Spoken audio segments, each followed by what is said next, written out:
Thank you very much for joining us for this first panel discussion this afternoon that focuses on carbon management during the energy transition. We're very happy to be joined by five members in our department. I will introduce in alphabetical order. First, to my right, Professor Hani Kamani, who is Associate Professor of Energy and Mineral Engineering at the EME. His research focuses on modeling transport phenomena in forest media with applications to unconventional resource development, carbon capture, utilization, and storage.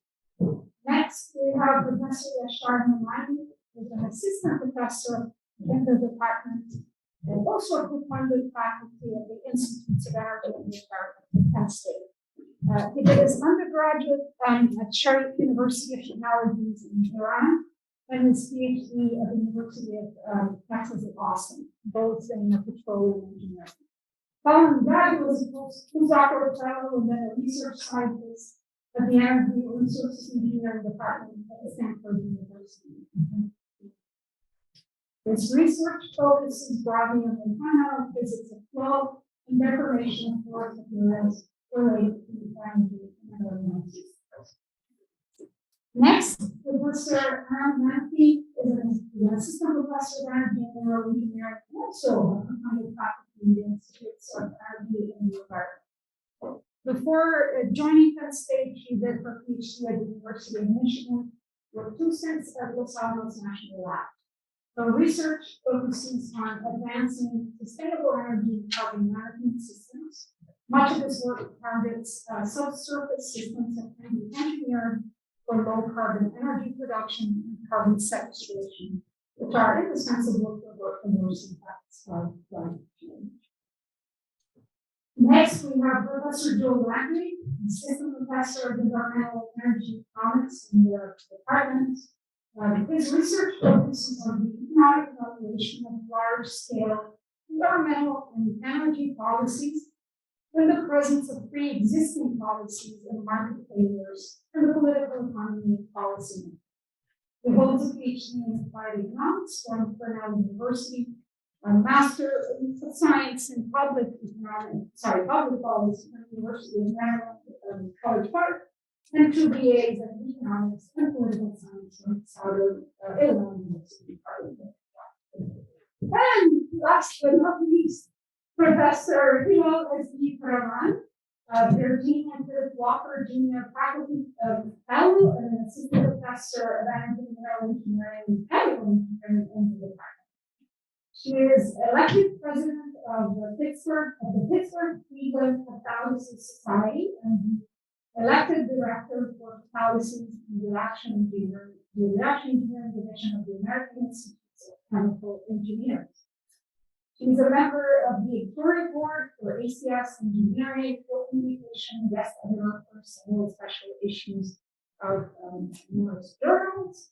Her research is in the field of chemical reaction engineering and catalysis with a focus on sustainable conversion of non-traditional feedstocks such as shale gas, biogas, biomass, and plastic waste for the production of fuels and high value added chemicals. Before joining Penn State, Dr. Thurman was a postdoctoral researcher with the Delaware Energy Institute and the Department of Chemical and Molecular Engineering of the University of Delaware. She received her doctoral degree in chemical engineering from Ghent University in Belgium and her master's and bachelor's degree in chemical engineering from the Middle East Technical University in Turkey. So once again, thank you for participating in the panel. We look forward to your remarks, and I'll just leave the floor to Joe to introduce the panel. Yeah, there you go. Thank you.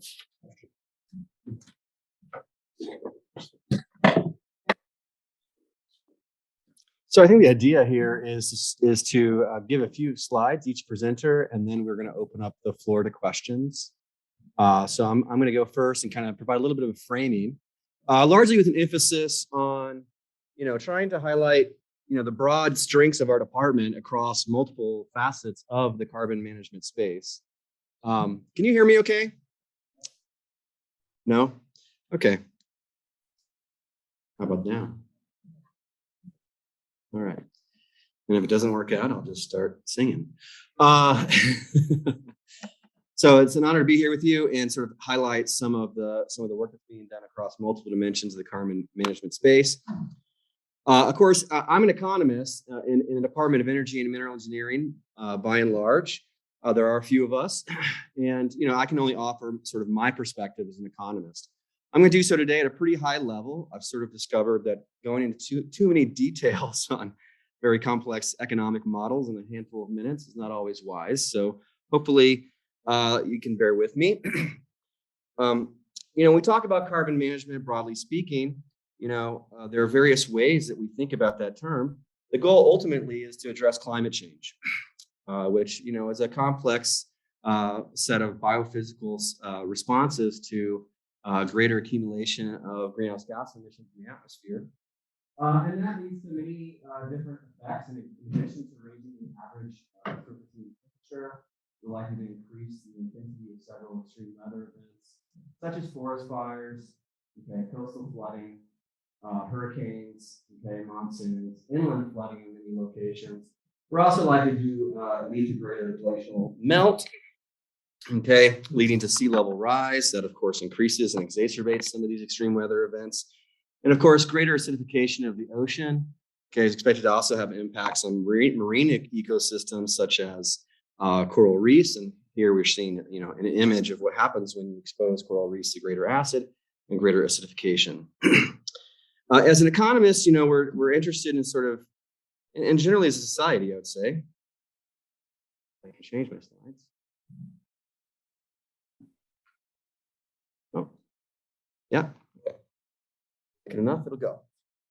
Generally we think about three broad strategies for managing carbon. And here I'm really focusing on the policy levers that we might think about or anticipate using to achieve these objectives.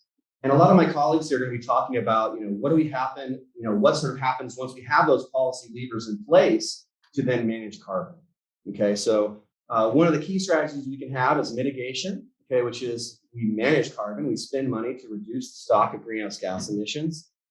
A second strategy is to adapt to the change that's already in the pipeline, given the cumulative accumulation of CO2 emissions since the industrial era. And essentially, we're spending money to reduce the impacts of climate change. We saw in Dr. Obringer's talk, for example, one option for adaptation is to invest in more air cooling technologies such as air conditioning. And lastly, a third option that's sometimes discussed is what we call geoengineering, spending money effectively to alter the biophysical system to avoid the impacts of climate change. I can spend days talking about each of these, but I'm really going to be focusing on policies for mitigation, which is the direct emphasis of much of the work that I do. And those sorts of policies can be broken into two broad domains. Direct policies, where we directly attempt to restrict or regulate greenhouse gas emissions, such as a carbon tax. So many of you have probably heard of a carbon price. A carbon tax is one mechanism by which we can introduce a carbon price. And why might we want to do that? Well, climate change, is a type of global public bad, and greenhouse gas emissions then contribute to that public bad. And functionally, our economic system is distorted because we're missing a price on those emissions. So every ton of emissions we emit is imposing a cost that is being absorbed by individuals in the economic system, but for which we cannot effectively try and reduce it. But introducing a carbon price replaces that missing price and can restore efficiency in the market. Another alternative is to invest in abatement subsidies. So invest in subsidies for strollers or things like carbon capture and storage technologies. Another approach is cap and trade systems for greenhouse gas emissions, where we impose a cap on a certain subset of sectors or a certain subset of countries, ideally on all greenhouse gas emissions. We allow then emitters, to buy allowances for compliance of that cap and trade system. In that case, this creates a virtual market, for that missing price. And then the allowance price, by introducing this virtual market on CO2 emissions allowances by creating essentially a new market for emissions, okay, then becomes the carbon price. Okay, so these are the most commonly sort of discussed implementations of the carbon price. Another approach that's sometimes discussed, especially in some rapidly developing countries, are things like emissions intensity targets. So trying to hit a certain target of emissions intensity, either per GDP, or per unit of energy consumed. There are other indirect policies for mitigation, such as fossil fuel taxes. We can't, perhaps for whatever reason, directly tax carbon, so maybe we'll introduce things like carbon taxes. Okay. Other alternatives are things like fossil fuel buyouts that have been discussed, buying out entire reservoirs of fossil fuel deposits and then permanently setting them aside, okay, effectively to keep them from being exploited and releasing emissions. And then finally, a third broad class of policies that I've looked at in some of my past work are what I call clean technology policies, and they can be brought into several different dimensions. Things such as mandates, such as the Federal Renewable Fuel Standard on biofuels, which I've done a lot of work on, subsidies such as biofuel subsidies that I've done work on, and then also things like emissions intensity targets, and I'm sorry, not emissions intensity targets, but clean technology intensity targets. Things like renewable portfolio standards, which specify a certain mix of generation as clean technologies, and then we specify at the state level, okay, that a certain fraction of our electricity has to come from these clean technologies. Okay, so these are indirect, and in general, these are going to be sort of less efficient than direct methods. Okay, and I'm going too slow, right? No sense of time. Okay. As we think about carbon management as an economist, we're typically thinking of sort of three possible goals. Okay, and here I have to add some prestige to my brief remarks today. The Nobel winner, Bill Nordhaus, who's done a lot of pioneering work in environmental economics, looking at an integrated assessment of the damages of climate change, thinking about how we weigh costs and benefits. And as economists, we tend to focus on efficient, okay, or cost-effective policies. Of these two, an efficient policy is one, for those of you who are engineers in the audience, where we maximize net benefit, okay? When does that occur? That occurs when at the very margin, we just equal marginal benefits against marginal cost. Okay, so we're going to gradually, continue to invest, for example, in mitigation. Costs are going to gradually increase as we do so. Eventually, we're going to stop where the marginal benefit of one additional unit of mitigation just equals additional costs. Okay, and within that scope, we're going to have different technologies that ideally we would absorb. Okay. Of course, we may not always just be interested in efficient policies or cost effective, but we'd like policies to pass a benefit cost test. And that just means that benefits exceed total cost, okay? Typically measured against some counterfactual. And often in cases where there's a high degree of uncertainty, where we don't necessarily know precisely what are, say, the scientific impacts of certain negative environmental outcomes, we may wish to set an emissions target as a society. And we may be interested in policies that can achieve that emission target at the lowest possible cost. And that's what we as economists mean as being cost effective. That we could potentially achieve the same target at higher cost, but we're going to be wasting money if we do so. Okay, so we would like to choose the right mix of technologies, okay, such that we can achieve cost effective mitigation. And as economists, the most efficient way to do that is to fix, okay, the incorrect price signal that's currently facing the market, which is that missing price on carbon, okay? And how should we think about that missing price on carbon? One is through, okay, what we think about as the damages from greenhouse gas emissions, okay? And the benefits of mitigation are going to be then the avoided climate damages, okay? We can capture this in a single concept called the global social cost of carbon, which is an estimate at a given certain time period as to what we think the damages of climate change are. And these then will be the benefits, okay, of mitigation. And just very quickly, here's a couple of plots from important work that underlies the fourth National Climate Assessment, showing the relationship, okay, of direct damages of GDP, okay, by 2080, 2099 of different climate scenarios. And as Dr. Obringer talked about, RCPA is sort of the worst possible outcome. And roughly speaking, you could run an OLS regression through this line, and 1.2% of GDP loss per 1 degree Celsius increase in global mean temperature in 2090. So if we observe 1 more degree of temperature rise by 2090, then we're talking about another 1.2% loss in GDP at that time of the year. Okay. Critically, okay, we can also do this estimate across all the counties in the U.S. And what do you start to see when we look at this? Well, we start to see that the damages from climate change, number one, are not always damages. Okay, the green areas here are areas that are predicted to actually have environmental or economic benefits from climate change. If you've ever been to the Twin Cities in the dead of winter, you might understand why a little bit warmer days might not be so bad, right? And then we're going to have much more negative impacts in the southern half of the United States. Okay. These will also have important equity implications as we think about the impacts on environmental justice and on historical vulnerability as well. This plot up here shows you taking these counties and sorting them from lowest to poorest, from poorest to highest income. What is the percentage of damages per county? Okay, and you can clearly see the damages tend to be higher on average. Again, we observe a downward sloping line with respect to more income, and that's essentially telling you that the impacts of climate change are going to be worse for those counties that are already have been historically poor. Okay, and this is not just true in the United States, so that's where this is coming from. It's also true, okay, globally. A lot of the countries that are already the most economically disadvantaged are likely to be significantly affected by climate change. Okay, so who then should mitigate? Well, ideally, when we're talking about a global public bad, okay, we'd like an entity that is capable of addressing this public bad directly. We might think of that as a global government, okay, or a centralized government, okay. This is more likely because they can effectively account for all the different economic distortions and they properly balance benefits and costs to be more cost effective, more likely to get to the efficient level, more likely to address things such as leakage. And leakage arises when we have incomplete climate policy, where we only reduce the emissions, say, of a few sectors or a few states.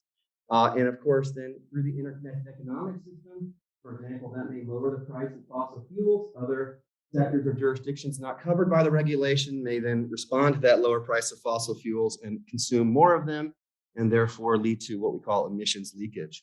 Okay. Ideally, the centralized government could correct that problem. Okay. Another advantage of the centralized approach is potentially lower compliance costs. Instead of having to comply with multiple different regulations, we could potentially comply with just a much smaller subset. Okay. Of course, that's not what we have. We don't have a global government.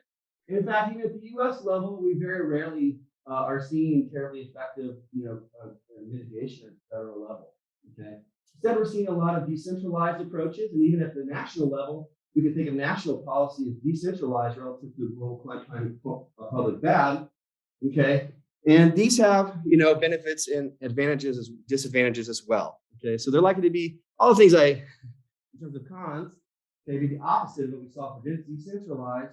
And in terms of pros, they're also likely to be, more likely to occur. So we're more likely to actually see action happen.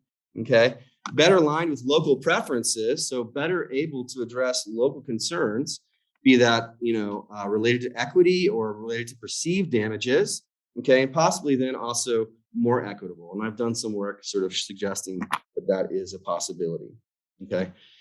In addition, there are some very complex interactions with climate policies, with other non-climate policies, as well as overlapping climate regulations. There are also known issues with respect to physical uncertainty. We have our known unknowns, such as glacial melting or the collapse of the thermohaline circulation and others, as well as unknown unknowns, massive disease incidents, ecosystem collapse, new pandemics that might accrue because of more warming on average. Okay, we also have policy uncertainty, and it's important to understand that this is also a key factor in thinking about the implicit costs of mitigating emissions. Complex policies can often have uncertain effects, okay, that we don't always anticipate. And, with respect to climate change, especially in this country, we're observing more and more issues related to political cycle reversals. Okay, I can't imagine if you're an industry trying to plan for the future and make multi-billion-dollar investments in mitigation strategies, that you're terribly likely to have one set of rules apply every 4 years and have that basically reverse every 4 years. I just can't imagine that's effective for your planning. Okay, and all of these are also contributing to what we call the cost of delay. Okay, we let the perfect be the enemy of the good, and as we see more and more climatic assessments evolve over time, generally the prognosis appears to be that the damages are higher than we thought in the previous cycle. So the more and more we wait, the more and more we delay, okay, the cost of doing something potentially meaningful, and that then just accumulates and accrues, okay? So that's all I have, and hopefully that's we'll hear from our next speaker.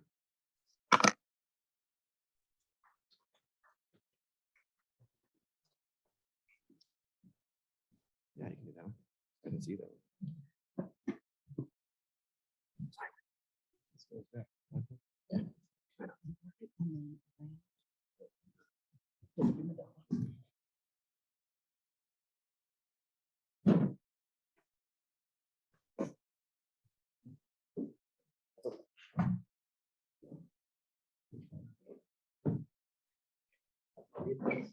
Just one quick point to panelists. We'll give half an hour for discussion at the end.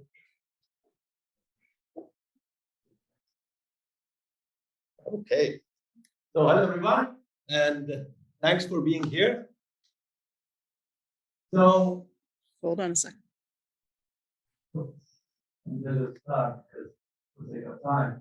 So when I was approached for this panel and asked to come and talk about, my research related to carbon management, then and also we hear a lot about energy transition and so on.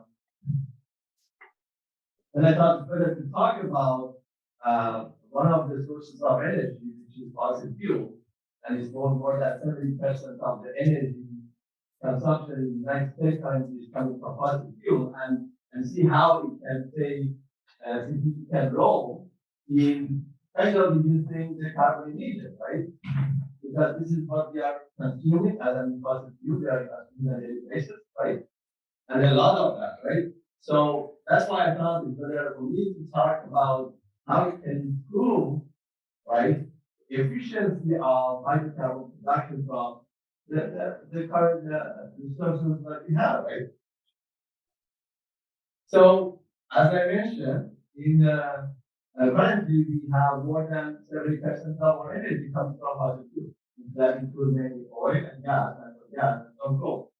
And as of 2018, end of 2018, about 60% of the U.S. Oil production comes from conventional sources. This number is much higher now. And over 30% is of the natural gas comes from these sources, otherwise known as shale, right? So this is a huge number, right? So we have a big portion of energy coming from unconventional sources.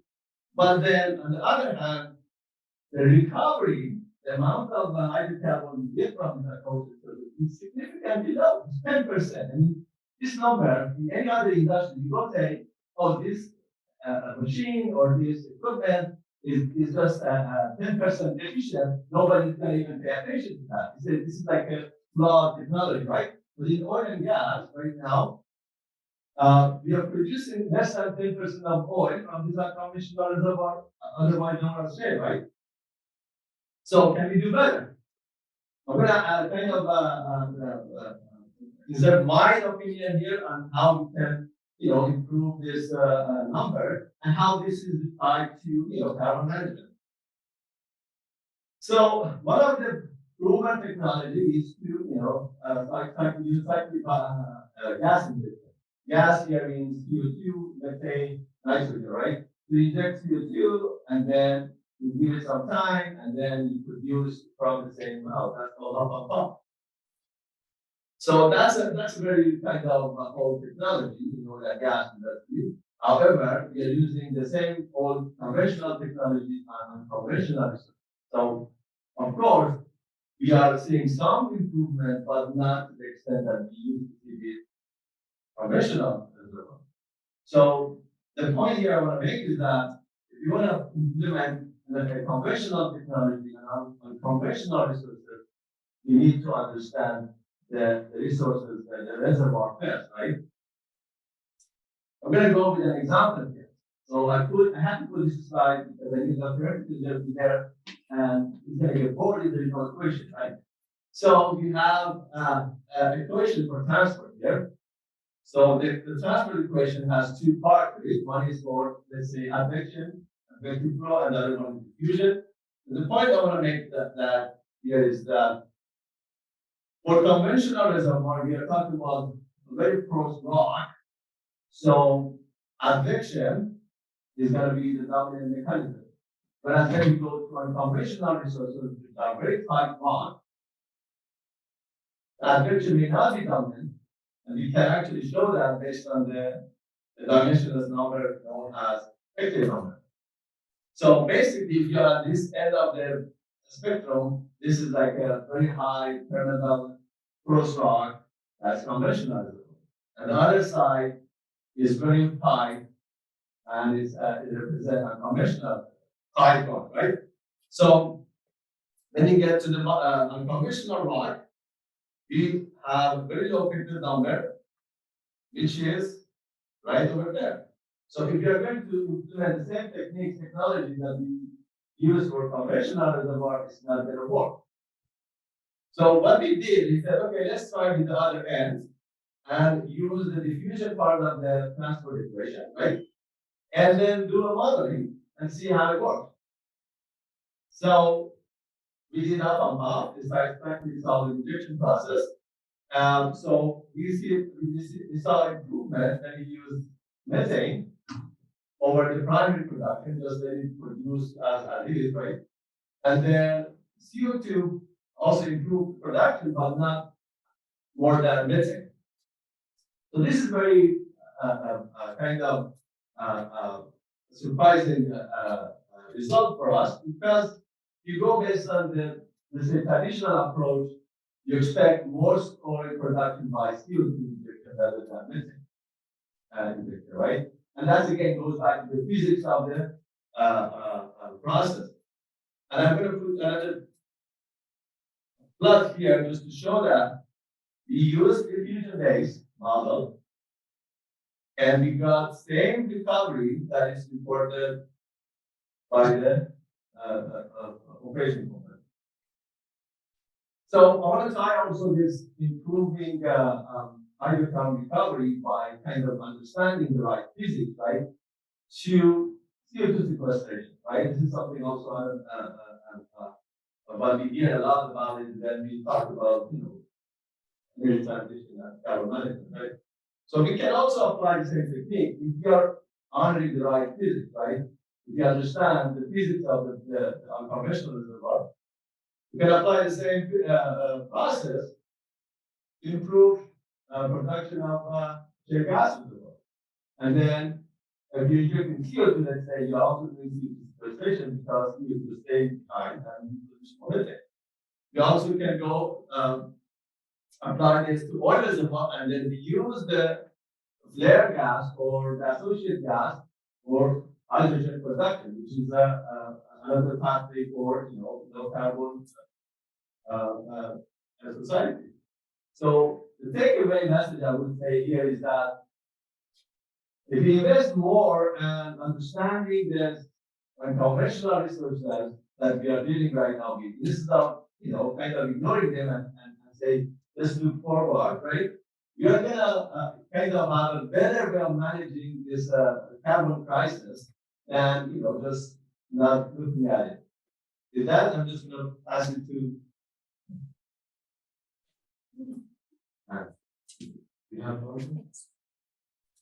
I can just use this microphone.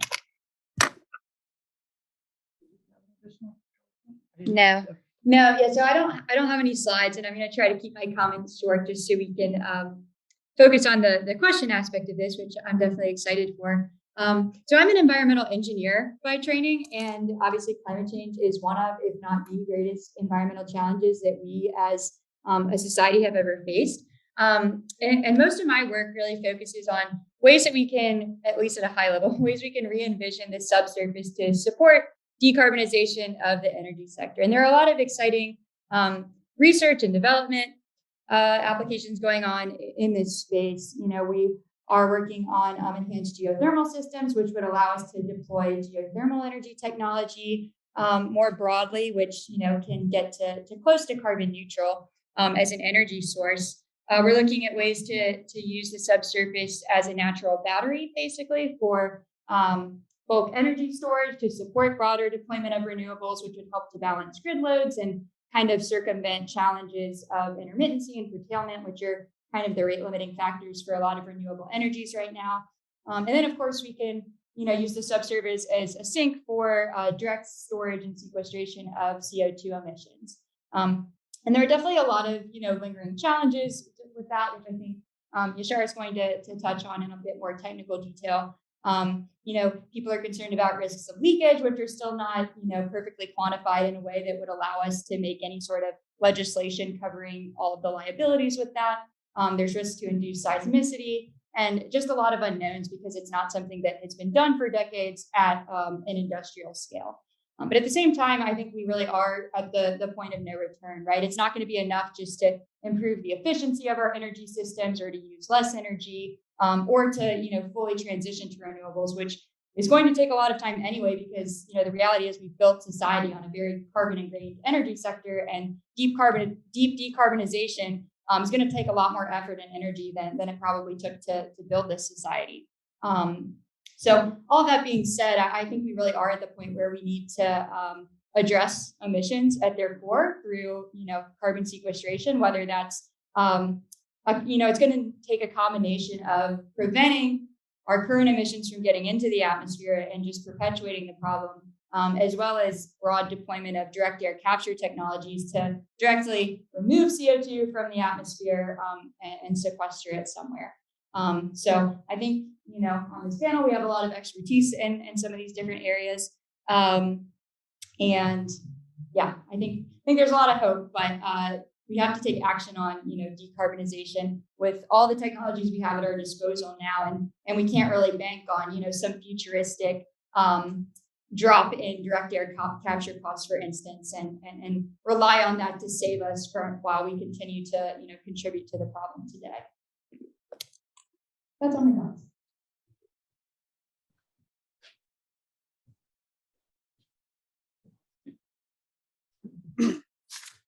I also don't have slides, so I'm just going to keep talking. Is this?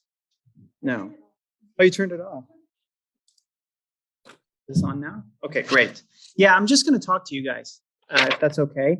I wanted to address the question of what is the role of the subsurface as a whole in the energy transition or carbon management question, and its role for sustainability as a whole for humanity moving forward in the next couple of decades. And there were a lot of great comments made in that area. And I also want to preface this by saying that these are comments from my vantage point, right? And I hope they're a little bit provocative to get questions going. But if you were to ask what the subsurface is for, what's the purpose of the subsurface, the deep subsurface, right? We're not talking about groundwater. You can almost classify all the problems into three templates, three types of problems. The first one is one of extraction, right? The Earth has a commodity that we're interested in. It could be either heat, or for the past 150 years, it was oil. And for the past decade or so, or two has been natural gas, right? And we want to get it out. So that's an extraction problem. The second type of problem is one of storage. There is a commodity that we have on the surface, like hydrogen, like energy transformed into compressed air, for example, that we want to temporarily shelve in the subsurface because we want to get it out later, right? We want to shelve it during summer seasons, for example, and then get it out during winter. And this has a very cyclic type of interaction with the subsurface, different from the one-way extraction type of interaction. And the third use of the subsurface is isolation or sequestration of waste, any type of waste. And the two canonical examples of that has been nuclear waste, right? All the junk that's been produced during the Cold War and they're sitting around in barrels around the US, or carbon, CO2, right? And so it's not like we don't know anything about the subsurface. Like there's a tremendous amount of scientific research that's been done in the past almost a century. And the petroleum industry has developed a bunch of tools to drill holes and go really deep and really far, right? So what don't we know and what do we know? The thing is that to understand these types of problems, extraction, storage, sequestration, we need all three moving forward. We need to be able to store hydrogen to mitigate intermittency problems. We need to get rid of carbon, right? We need to get rid of waste streams. Any technology that's scaled has a waste stream. That includes batteries, right? And some of those, and the Earth, deep Earth, is the biggest trash can we got. My cousin asked, why don't we shoot it in outer space? I mean, that's if you're curious about the answer to that, I can talk to you later about it. So we need to understand porous formations, and we need to understand seals, geologic seals that will prevent things from escaping or losing them, right? In the case of hydrogen, you don't want to lose this precious commodity that you generated. And seals we don't understand fully. Seals are nanoporous, like Hamid mentioned. They're we don't even understand the physics. So if I were to allow myself to be a little bit reductionist as to what we do understand, we have a pretty good workable understanding of interacting with porous formations in a one-way fashion, putting things in or taking things out, but not very cyclically, right? Hamid's example was one exception to that, but half and puff. But it's not the norm. And our interactions are limited to medium to short timescales, up to 30 years. That's it. CO2 sequestration, we're talking about centuries of interactions. Hydrogen storage is very seasonal type of interaction. And the physics governing those interactions are loosely coupled. We typically, in a lot of cases, we can get away with hydrodynamics plus thermodynamics, right? But we don't have very strong interactions with geomechanics, with geochemistry, which Anne mentioned in her talk to be very important. That's important in geothermal energy production. It's important in acidifying brines through hydrogen or CO2. These full physics problems we don't understand. And so the problem is that, especially with seals, mud rocks, we don't know the physics, right? We can't even write down the equations. And in those cases that we can write down the equations, we can't solve them. We don't have the tools to solve them, right? So, there's a huge opportunity moving forward for computing, machine learning, and imaging, which are the primary form of data that feeds into the models that we need to make predictions moving forward. And I would also say that what's complicating this whole picture is our ever-growing hunger for precision, right? People are not even okay with ppm levels of pollution in groundwater anymore, and they shouldn't. Right, so we need to be able to. That means a stricter requirement on the quality of the data that we get and the accuracy of the predictions that we make. And with that, I'll pass it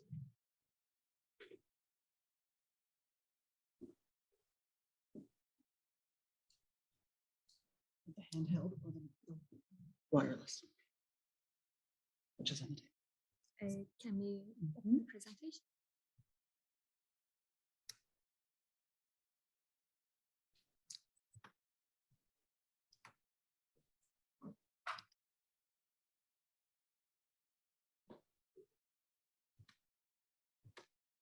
I can. Yes.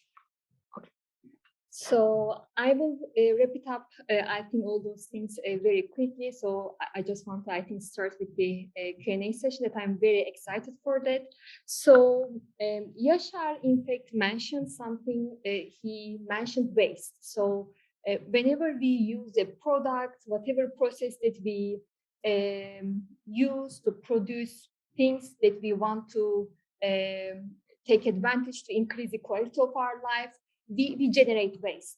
And when I was invited for this panel, when Sanjay mentioned about carbon management, the first thing that comes to my mind is that based on my background and expertise, for me to be able to manage carbon, it means that we should not waste anything. So nothing should go to waste. And today I wanted to include plastic waste in this session because it's a very hot topic now, and we discuss about it a lot. And the fact that in fact plastic we call it waste is not because it's I don't like to call it waste, because for me it's a resource. So used plastics are very valuable resources, and I will show you how we can tackle, in fact, with this plastic waste challenge by combining experiments, data science, and theory. So, in fact, when we look at this problem, I just wanted to start with this slide because it really shows very clearly what is the current status of our economy model, which is a linear economy model. So we just produce, take those resources, we produce things, we consume, and we just discard. But such an economy model is just not sustainable. Why? Because it is based on unrealistic assumptions of unlimited resources, unrestricted waste disposal. So what we need is that is a circular economy model, and this is extremely important if we want to manage carbon as well.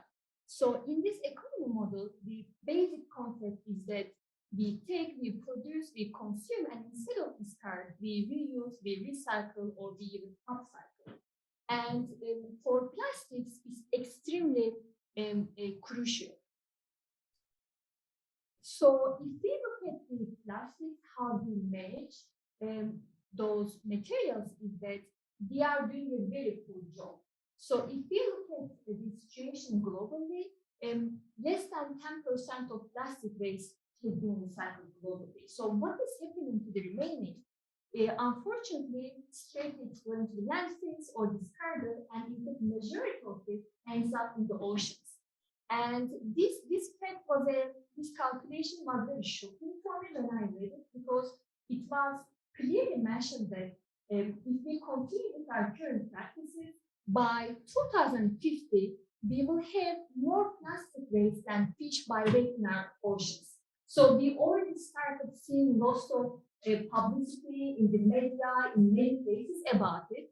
And there are already catastrophic effects started happening, but we need to take urgent actions. And if we look at the US recycling rates at the moment, we see that even for the most recycled plastics, it is less than 30%.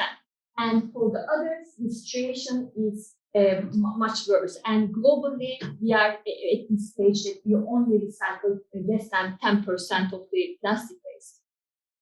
So handling the plastic waste, managing plastic waste is extremely important, because if we just look at these 17 aspirational sustainable development goals put forward by United Nations, in fact, when we think of solid waste management, plastic waste management, it has an effect and it is closely related with all these 17 goals. So solid waste management, in fact, is imperative and crucial for our society to achieve UN's SDG as well.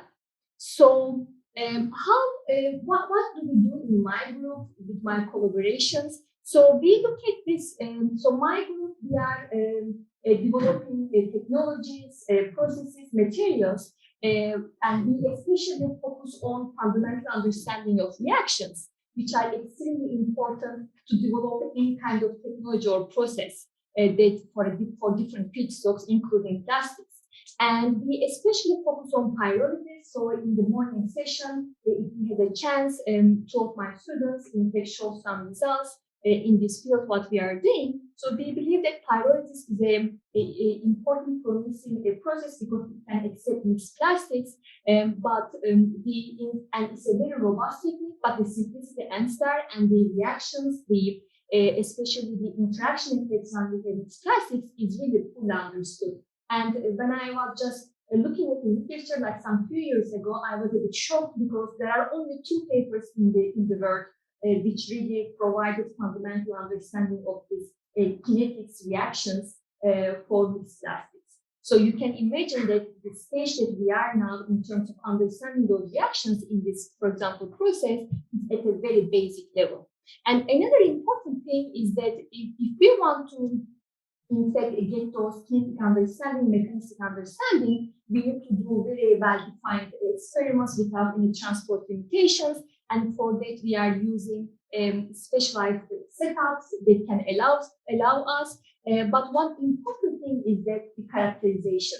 Because if we don't characterize our products in high detail, high accuracy, then the results that we obtain will not be accurate. And later we want to use, in fact, these results for kinetic models and later for process optimization. And that's why, in fact, we focus on characterization methodology development techniques, which are extremely crucial for this type of research. So today I will not talk about methane conversion, but this is also another thing that we are looking at. And of course, this is extremely important for carbon management, considering the methane flaring activities that are currently happening in the US.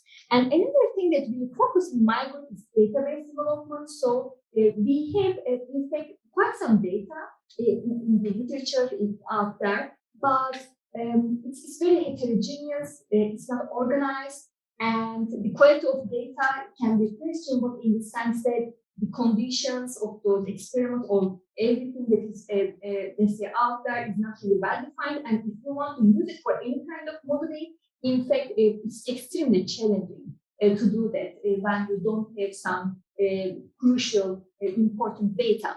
And for that, in fact, my group now, in collaboration with computer scientists, we are developing a web-based open source data hub for plastic recycling. So this is something that I just wanted to show because it gives a hint of the methodology that we apply. So when it comes to, let's say, plastic waste, the first thing that we do, we want to know the feedstock in terms of several properties, basic ones, like we want to know what kind of elements are there, because that will be, then we will know what kind of, for example, characterization methodologies that we want to develop. And then we do experiments. And when we are doing experiments, we use data science very much to design our experiments. We do design of experiments. For data analysis, we use different level of, let's say, data science techniques to reduce dimensionality and to enable us to understand those data and the differences. And then the key thing is that this kind of data, this type of fundamental research that we do, in fact, is used to guide or model or validate kinetic models. And we can have different level of kinetic models, global kinetic models, and we can go up to the macro kinetic models where we can have thousands of reactions if needed. And of course, for this one, we do in my group macrokinetic modeling, but I also collaborate with experts who have extensive experience with polymer decomposition modeling. And this is one example that we have as a collaboration with Polytechnic of Leone. So this is a figure that I like to show because this really shows the framework, the methodology that we apply to tackle the plastic waste challenge. So I'm sure that we will talk about it later, and I will be ready to talk about what are the challenges associated with plastic waste.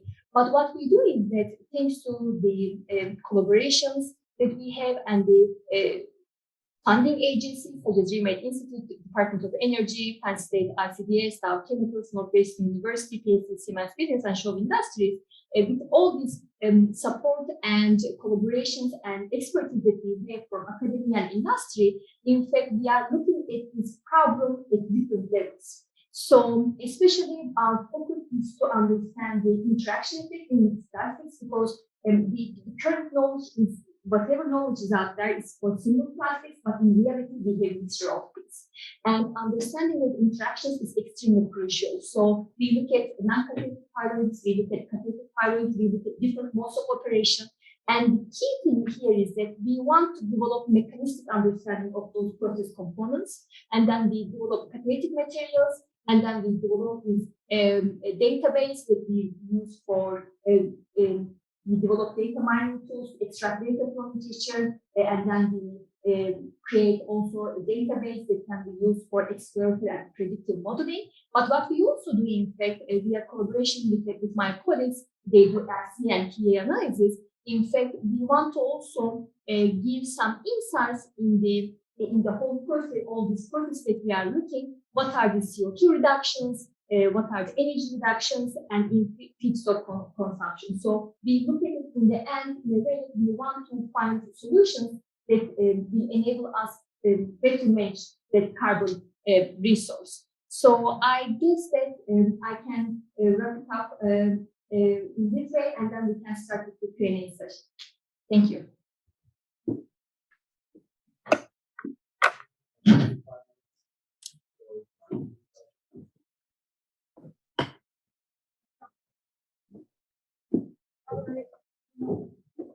First of all, I'd like to thank our 5 panelists because thank you so much. They gave such a wonderful overview from different perspectives and point of view. So I really enjoyed that. I'm sure that others did too. So I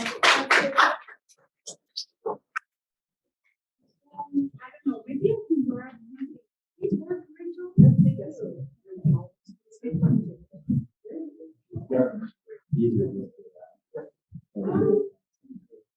Right. Sure.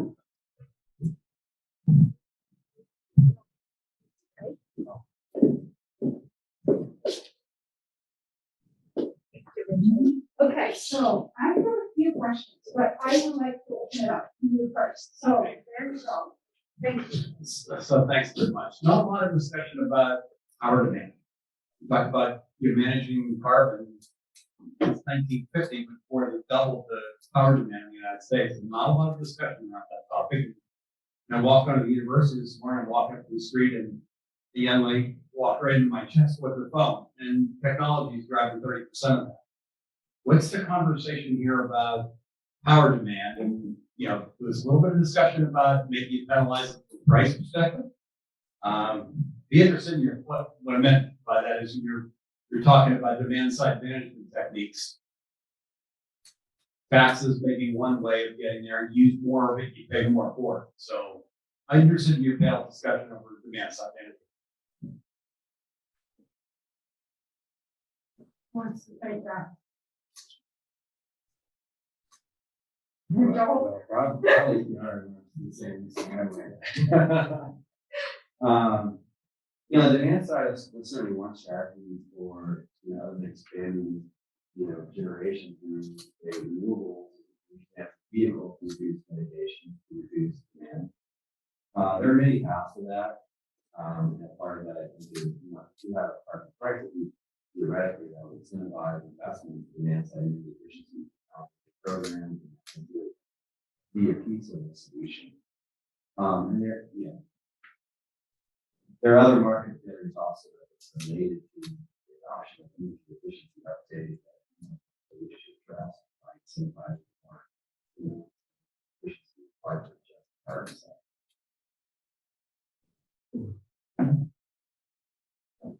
I guess just to follow up quickly. So your point was about how do we make you were thinking about electricity changes in electricity demand, or what was the You're talking about carbon. You're talking about power electricity generation. demand? Enormous part of Right. Yeah. So one issue, if I may just add to the ones already said, one issue is the problem with electricity demand is incredibly inelastic, and so it's a challenge to make it more elastic. There's been a lot of talk in electricity economics about demand response and measures to tackle that. But economists like that very much, but we haven't been able to do that yet. To find good ways to address that yet. Thank you.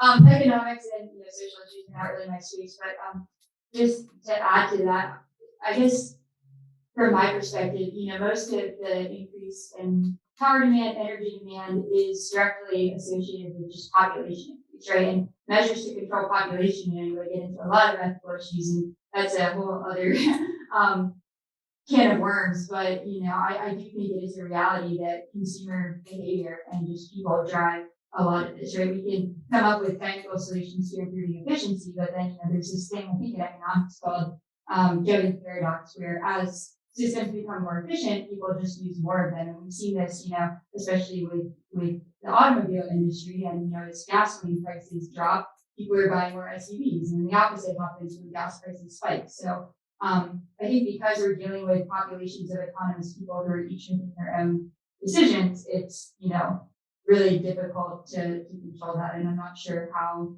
other than policy and tax incentives that we can really change that. So I don't know about power demand or such kind of things, but in my field, we do energy intensive processes, and pyrolysis is one of them. So we always try to increase the temperature, we like the stability because of that as well.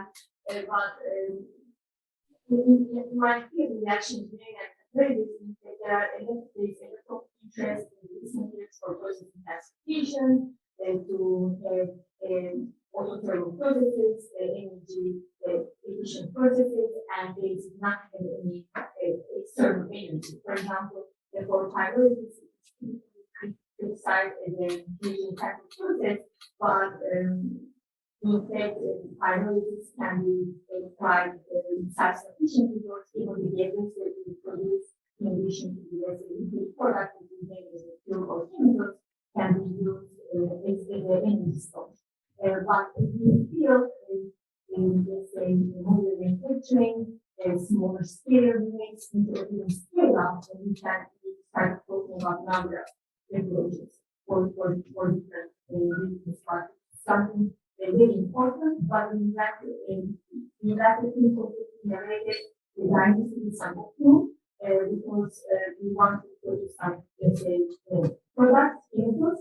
If it's energy intensive, we will do our best to make it self-sufficient, but we still want to produce those products because we need them for our daily life. Sure. Anything else to add? All right. Yeah, please.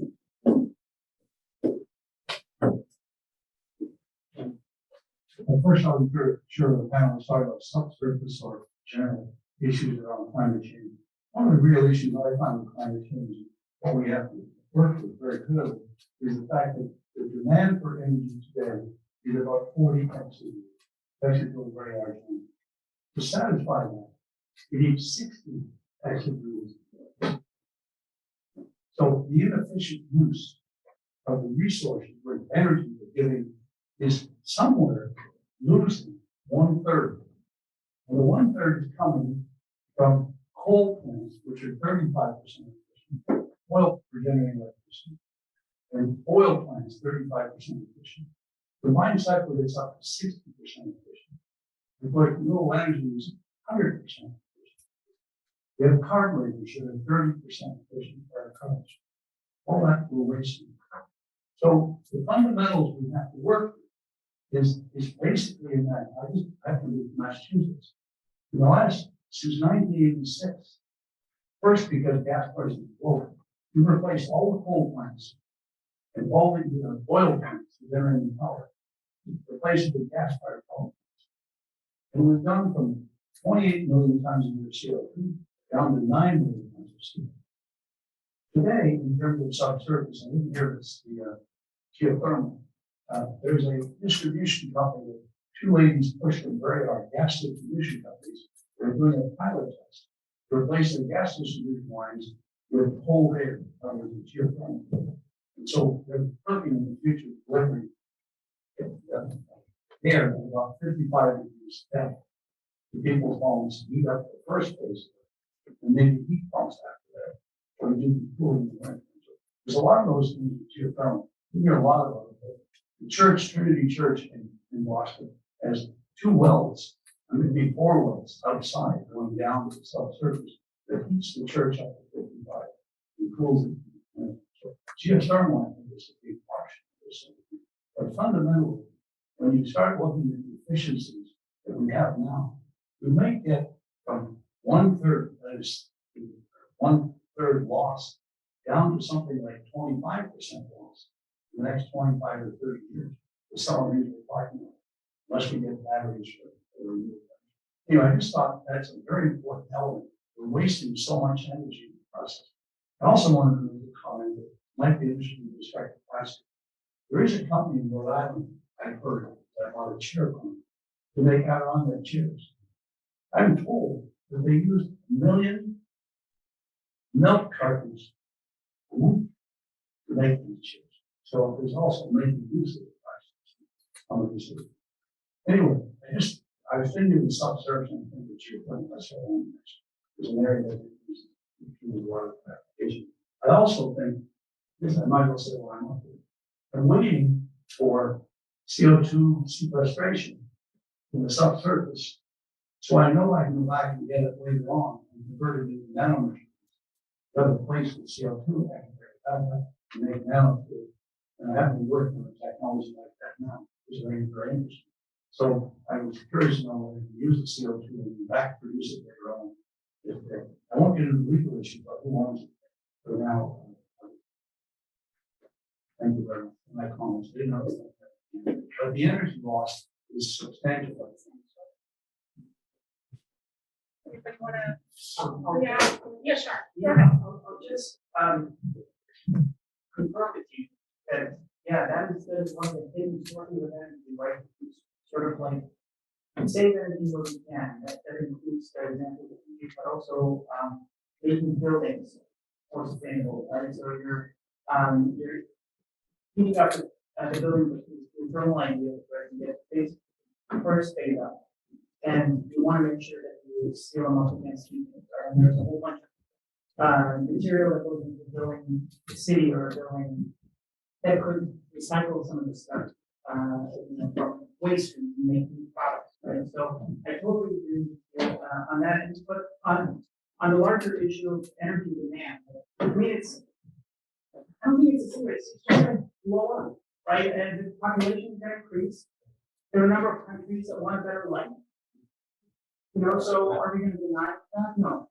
So I think what that means is that we're in a situation where we want not to eliminate any of the sources of energy that are already filling the market, right? We want to make sure to decarbonize them. That's one of our sources of energy. That's what all carbon management is all about. But we want to introduce new streams of energy as well. Geothermal is one of them. And solar generated hydrogen or wind generated hydrogen is another. So I think we need everything we want, and efficiency is definitely a way to sort of move this closer to where we are. I just want to respond to that. Because it's very important. If you look at the projections for the future now in 2050, you find with GDP growing at 2.5%, population growing and diminishing somewhat. Normally, we think that population growth and GDP growth will drive energy demand, as historically, almost always that. Like there's something called the value curve, goes like that. I've done that for years. Why? However, the projections say the transition for that growth, the gains in efficiency went from 65, what I said before, 60 to 67%, 33% loss, to 25% loss. But the GDP growth and the population growth and the improved efficiency gains will make flat our demand for energy. It won't demand will not. Right? But you got to increase the efficiencies of what we're doing now, which is most of the projections, right? EME, for example, or some of the others are projecting. Look at those projections in 2050. You'll see it's about flat. For the first time, we're making up from the energy efficiency gains. Now, they give renewable energy 100% efficient, right? You know, talking about that. So instead of 60% for gas-fired power plants, 35% for coal, getting 100% efficiency. So that plus other things like buildings, building codes, and manufacturing processes will get down substantially low in terms of energy demand. So it's surprising that old adage of what you just said, what I've always said, is now completely flat. So, I'm sorry, can I ask you why we give renewable energy 100% efficiency? because that's the way they look at renewable energy. And even though solar energy in this region might be 16% efficient, right? When it gives energy, so it gives 100% efficient. So it's not giving its full capacity, but when it does give energy, they call it 100%. Now people argue about that. Yeah. Wind is the same. When it gives you energy, it's 100% efficient. You're not losing anything in the process. maybe a little bit in transit. You know, they call it 100%. So that's how they look at it, and that's the process. But to me, it's a very interesting discovery. You go back and look at the research. Yeah, I think a lot of it is based on when those technologies come through and how much more efficient they're going to be if you use the EIA base case of 2050. You're adding 50% to the generation. So there's a lot of forecasts out there. There's a lot of dependent on how much technology breakthroughs come through. Usually government action, individual corporate action, the economics of learning curve, how costs are coming down, all of that is part of that analysis. I want to tell you that you're actually right. You've got to go understand what the consumer needs now. Any other questions?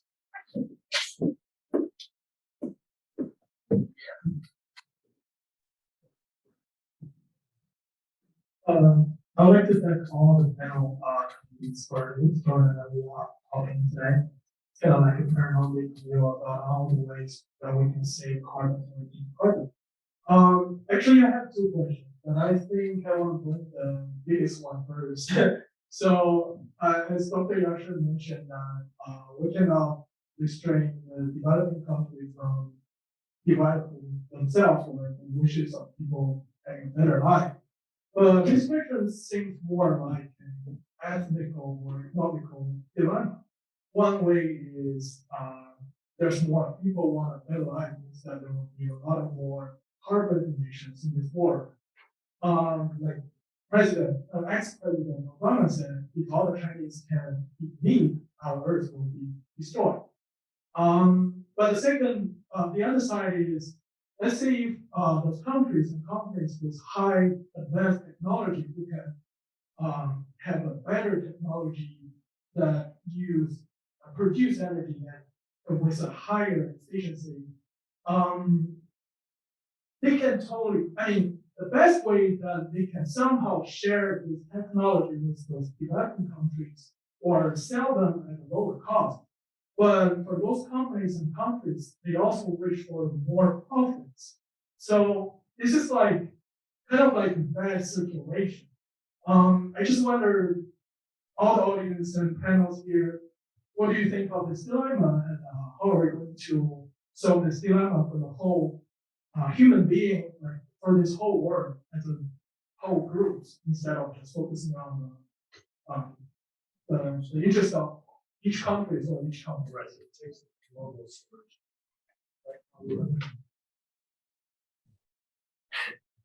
I would refer to Joel because I think this idea of like carbon credit and then buying yourself out of allowing yourself to emit while somebody else absorbs the flow is probably the way to go.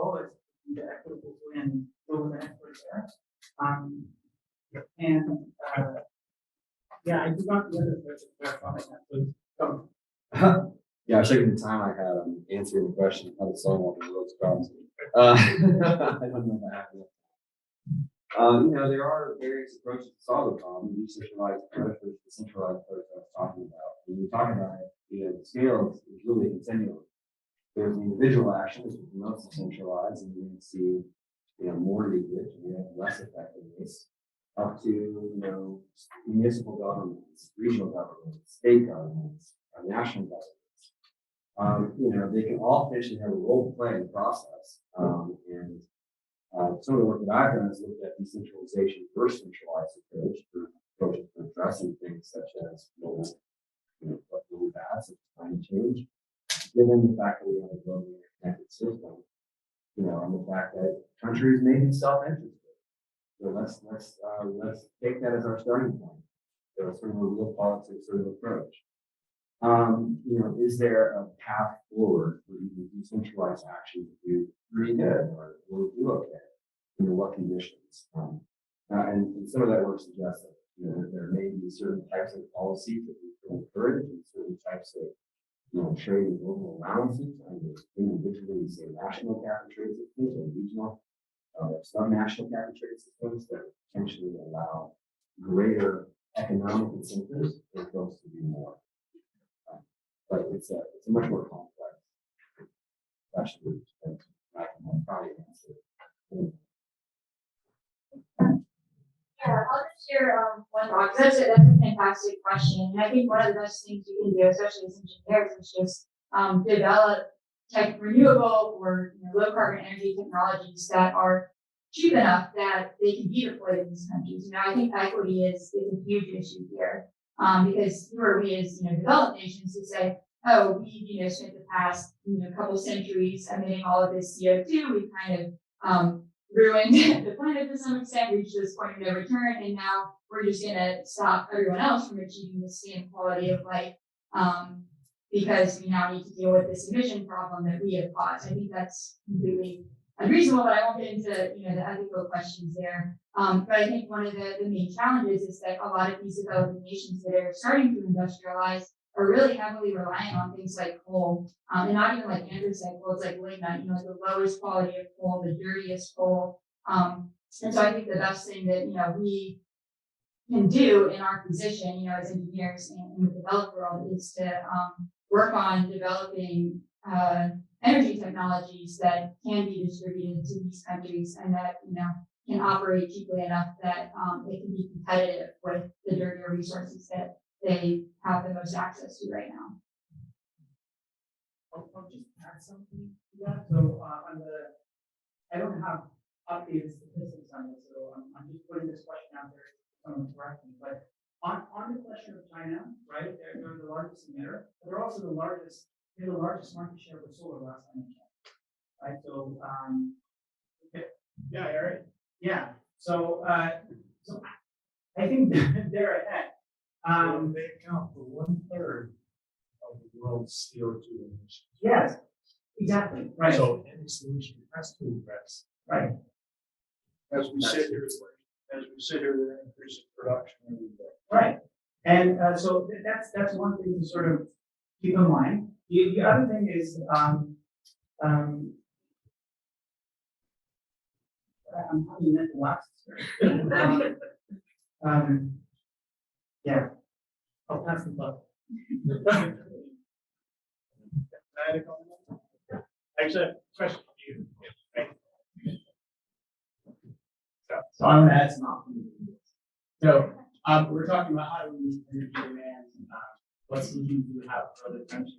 And the real factor we're not talking about is that the cheapest options for new electricity is solar. The price of solar, the price of batteries have dropped dramatically over 10 years. They are cheaper and they're getting cheaper than anyone has predicted over the last decade. Continually breaking records for how cheap they are. Most installations now are renewable energy.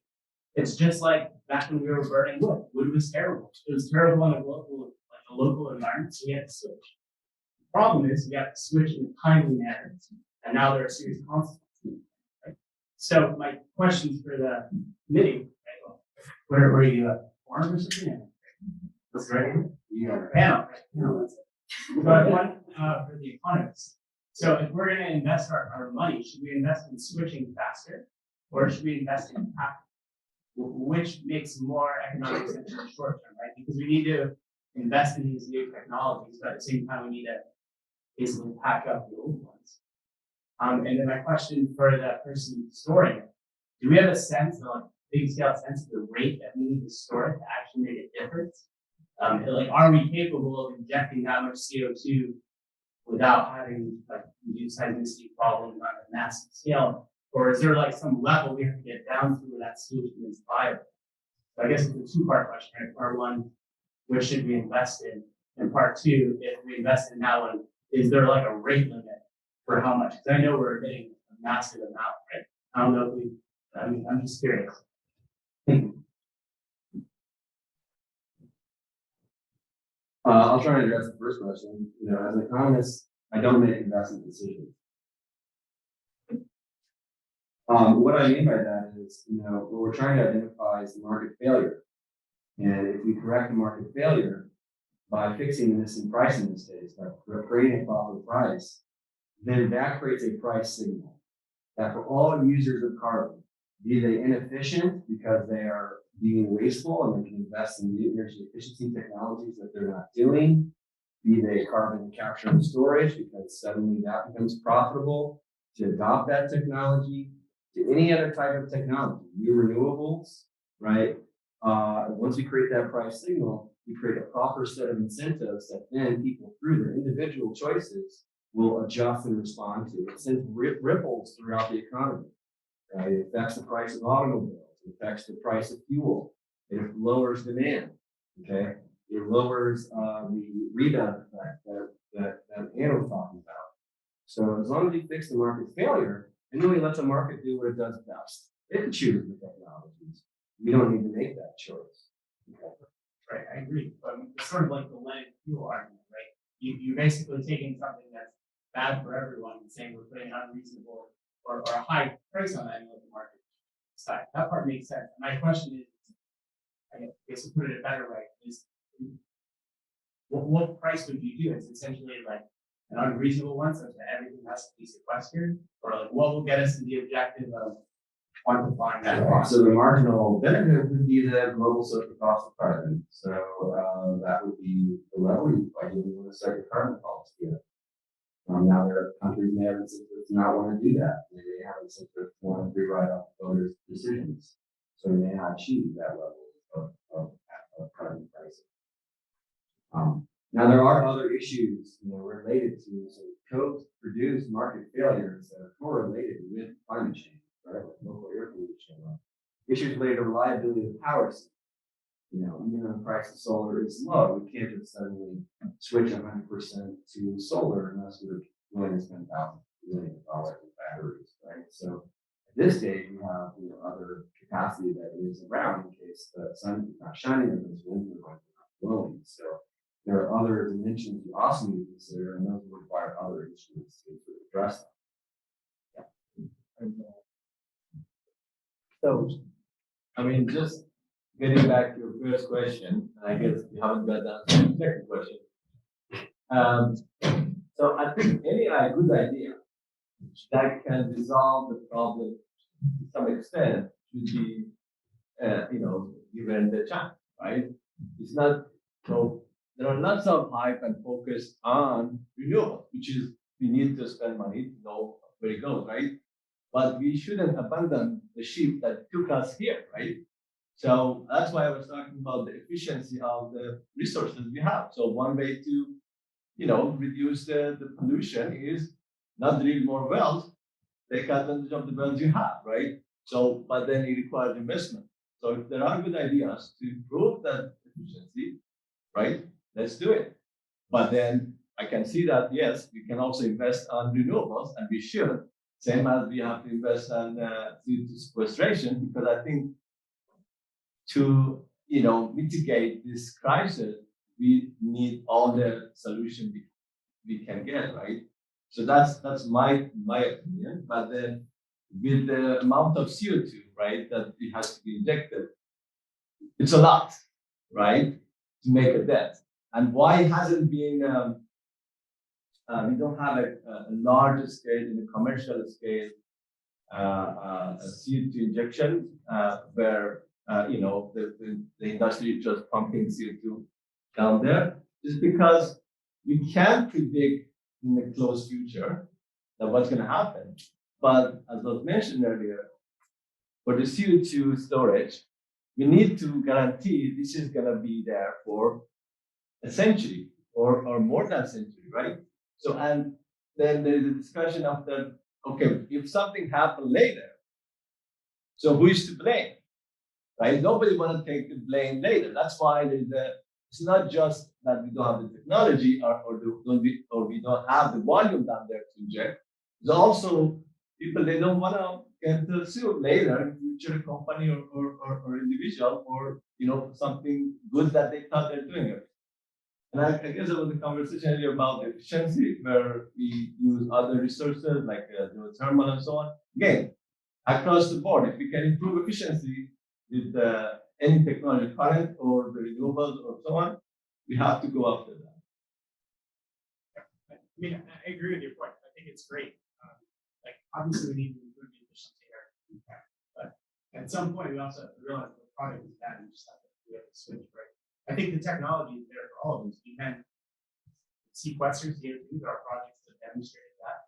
There are large-scale companies making energy storage out of low-cost materials that don't require minerals. Solar panels are out there as well. But my worry is if we keep sticking with these existing products, there's unintended consequences, right? So, for example, methane has been hailed as this great solution because it lowers the total CO2 emissions. But the leakage from CO2, for methane, even a small amount, is far worse than CO2. And the estimate for how much of an impact methane has on a energy is almost increasing as fast as the solar panel costs right? So, I mean, there are sort of these catch-22s as we go forward, doubling down on these things. I don't want to take it. Yeah, but just add one more thing is that with any technology, any resource, there are some problems that we will know later. So when oil came to picture, all the wells got saved, right? When well came to picture, all the trees were spared, right? So we don't know about the problems of renewables, and nobody want to talk about it, which is fine. But it's not that we go with solar panels and there's no problem after that. So the thing is that any solution that we come up with, there's going to be some problem with that, and it depends when you're going to address it, right? But I agree with your comment. And it depends on whether the benefits and the costs are transacted in market forces, right? I mean, energy efficiency doesn't come for free. The reason why it's not done right now is because it's costly to make those investments. So either we raise the cost of not making those investments through a carbon price, or that would induce efficiency. But we can increase efficiency, but it always comes at a cost. There are trade-offs in that. Perhaps lower mitigation options. Right? I just remember my mental lab. So we talk about this, but there's always probably nuclear option, right? And that has its own waste stream, right? On this point. And thinking about these waste streams, I think is really important because I was reading the other day, the average US family switches buys a new car in 15 years, something like that, right? If all the electric vehicle fleet is switched to EV, what's going to happen to the battery? Right? Are they going to end up in a landfill somewhere? Right? So it's good to think about. It's not just one or two electric cars. Hydrogen is also a greenhouse gas. Right? So we're all the combustion engine. They go into the generator too. Yeah, but or the price falls and then they get sold to other countries. Far worse. Leaching from the battery, which contains the Okay, I think obviously this is a very interesting topic. It's very interesting. Thank you all so much. Yeah, this has been great. Thank you to the panelists.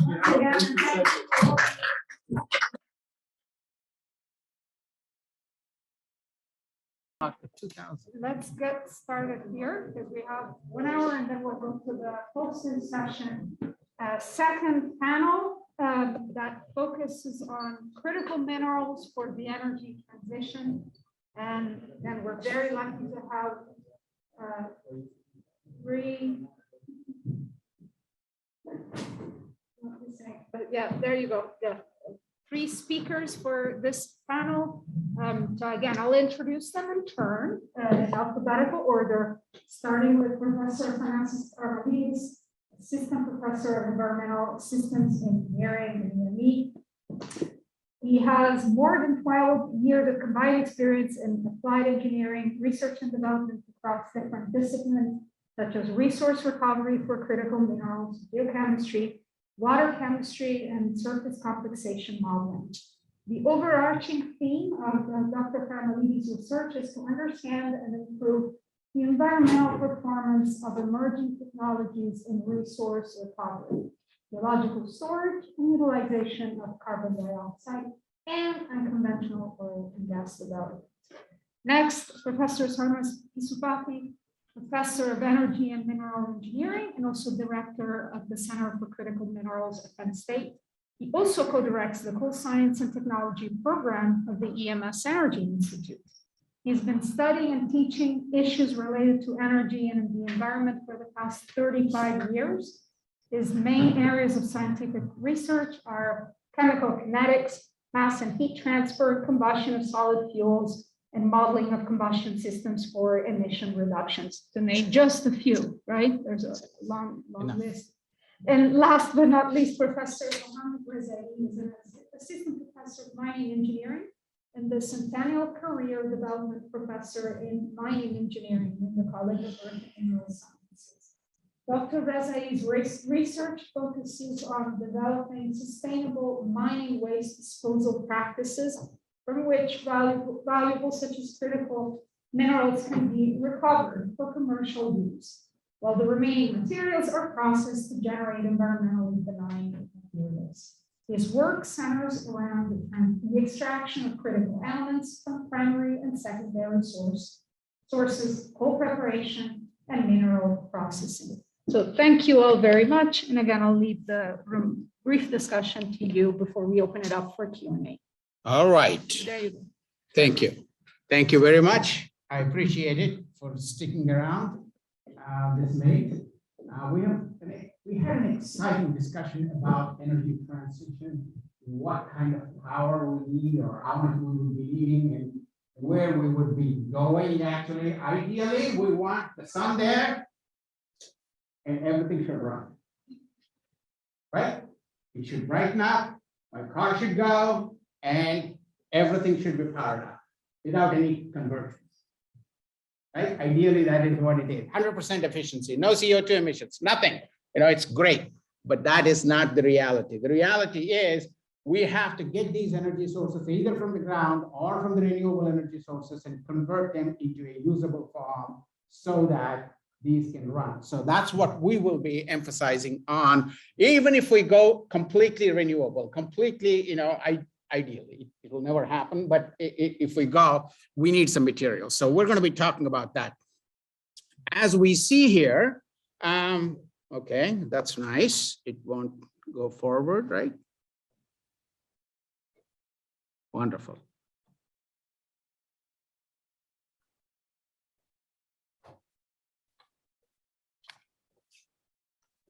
All right. Okay. Give it a try. Let's try this. Okay, in any case, let's wait for a minute before it reads. So for everything that we are using today, high tech, also the transportation, if we move to electric vehicles, if we want solar energy, if we want wind energy, or if we would like to go for, even materials like defense materials that we want, defense aircrafts and things like that. Today, we are depending on materials, particularly rare earth elements and critical elements. And if we look at those, if we look at those, 35 elements are identified by Department of Interior. 35 elements that are critical for our sustainable survival, so to speak, out of which 17 are imported 100% in the United States, and 14, rest of the, 14 of them are more than 50% material supply. So that is where we are if we want to switch to that, switch to these renewable energy sources, or if we want to. So what is critical is the elements. Where are they? How to extract them, and how to make them available for the products. So that's where we are actually. Even renewable energy, for full declaration, I use geothermal energy at home. Rest of the electricity, 100% renewable. I have a Tesla.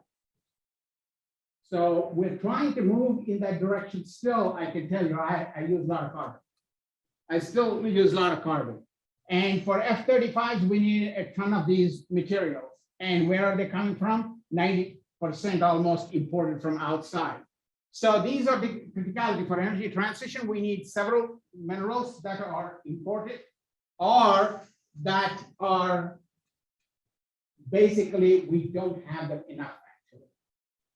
So that is, and the demand is going to grow so much. For example, here, if we look at lithium, cobalt, silicon, copper, zinc, gallium, indium, for solar materials, everything, the demand is going to go up 14 times, 15 times. Lithium, you can see 35 times more. So where are these coming from? So all of these are processed or produced outside the United States. So we are extremely vulnerable for anything that we do, even for solar energy. Everything is made outside. Okay, so what are the challenges that we at Penn State are trying to basically overcome? And what are the opportunities? We work with industries to take the research that we are doing to the commercial place. Okay, so what we are doing is, this is a multidisciplinary approach that we need. As we talked about in the case of power, it is not one person, okay, I know about rare earth elements, I can pick it up. So we need geosciences where we need to characterize. There are 4 challenges, let me tell you. Finding the resource, processing, analyzing, and getting, because we're talking about parts per million in the ore. So we have to get that out using pyrometallurgical or hydrometallurgical or any technique that we use. And then we have to take it to the user, making magnets, whatever we need, the final products that we are going to be using. So the disciplines that we need that have to be involved are geosciences, to characterize the material, to know what it is, where it is sitting, which minerals have these rare earth elements or critical minerals, and then mining to bring it out, mineral processing to process those, grind that material or whatever processing we need to do. And then we need metallurgy, pyrometallurgy, hydrometallurgy to actually process that material, millions of tons to get a ton of material. And then we need to make new products, right? New products. So that's where we need material science, chemical engineering. And then not only that, we need to work with our friends, economists. Finally, if it doesn't make any sense, it won't see the light of the day at the end of it. So it has to be done economically. So we need energy, business, finance folks in here, right? Without which we cannot. And then we talked about energy storage. Yes, we have renewable energy. We need to store that. That's a very critical thing. And to store energy, we need these materials, cobalt, manganese, lithium, and other materials. And we need to get those things. So Penn State has all these disciplines in here and strong, rated really high. And we have the Battery Research Center. So the 9 yards, I can clearly say with good confidence, no other school can compete with our bandwidth that we have in all these disciplines. No clapping?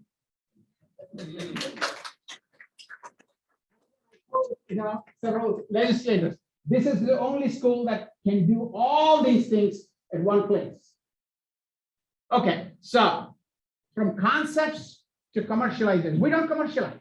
We are a university, but we help commercialization. We are working with several industries to actually commercialize these technologies. So what are we looking for? We're not looking for fresh ores. There are only at some places, all right? They're not divided based on the state lines. So we have secondary resources like acid mine drainage sites where nature has been doing a lot of these things and they're polluted basically all the water.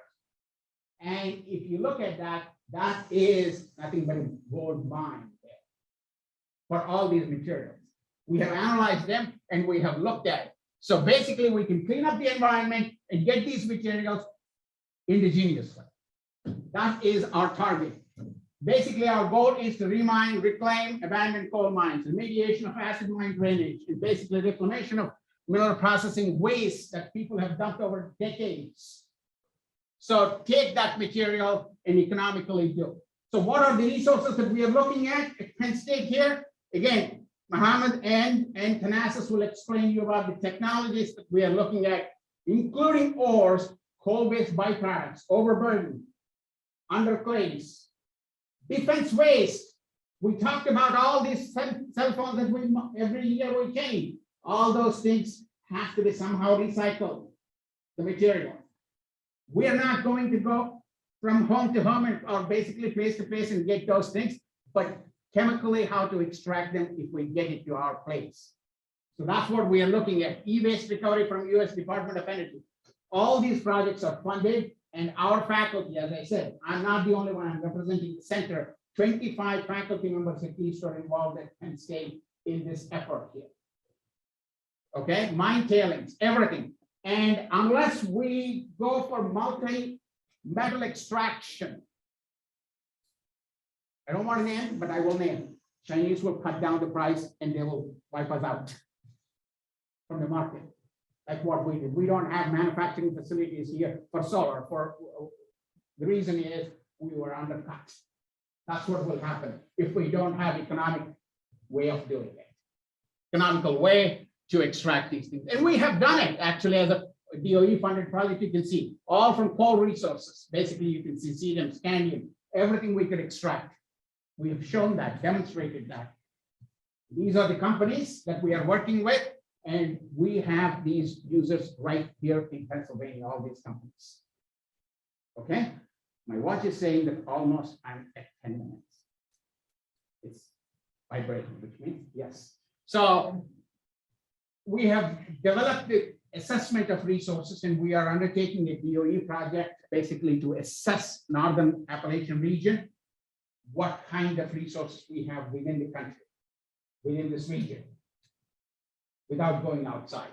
So these are the reports actually we have produced, the center has produced, and Penn State is the best because we have the best characterization facilities, and we can take from concept, as I said, to commercialization. We have a stakeholders group that we have formed with our industrial partners to actually commercialize. They are ready to take our technology, our things, to the basically marketplace. So I'll stop there and I'll take, and we can discuss a lot of issues. I'm just giving you an overview of what we are trying to do rather than going to project and ion moves there, that ion moves here. I don't think we want to talk about that. Okay, so I'll stop here and take any questions. I will request my co-panelists to share their views on this.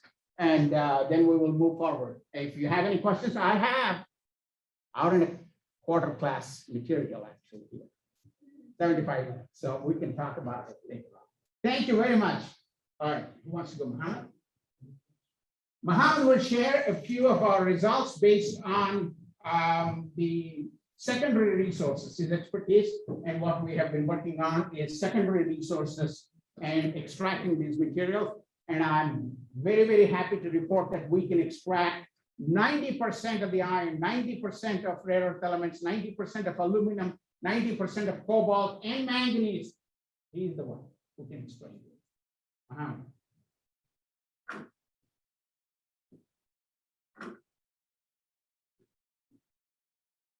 You can start talking, I think. I'll let me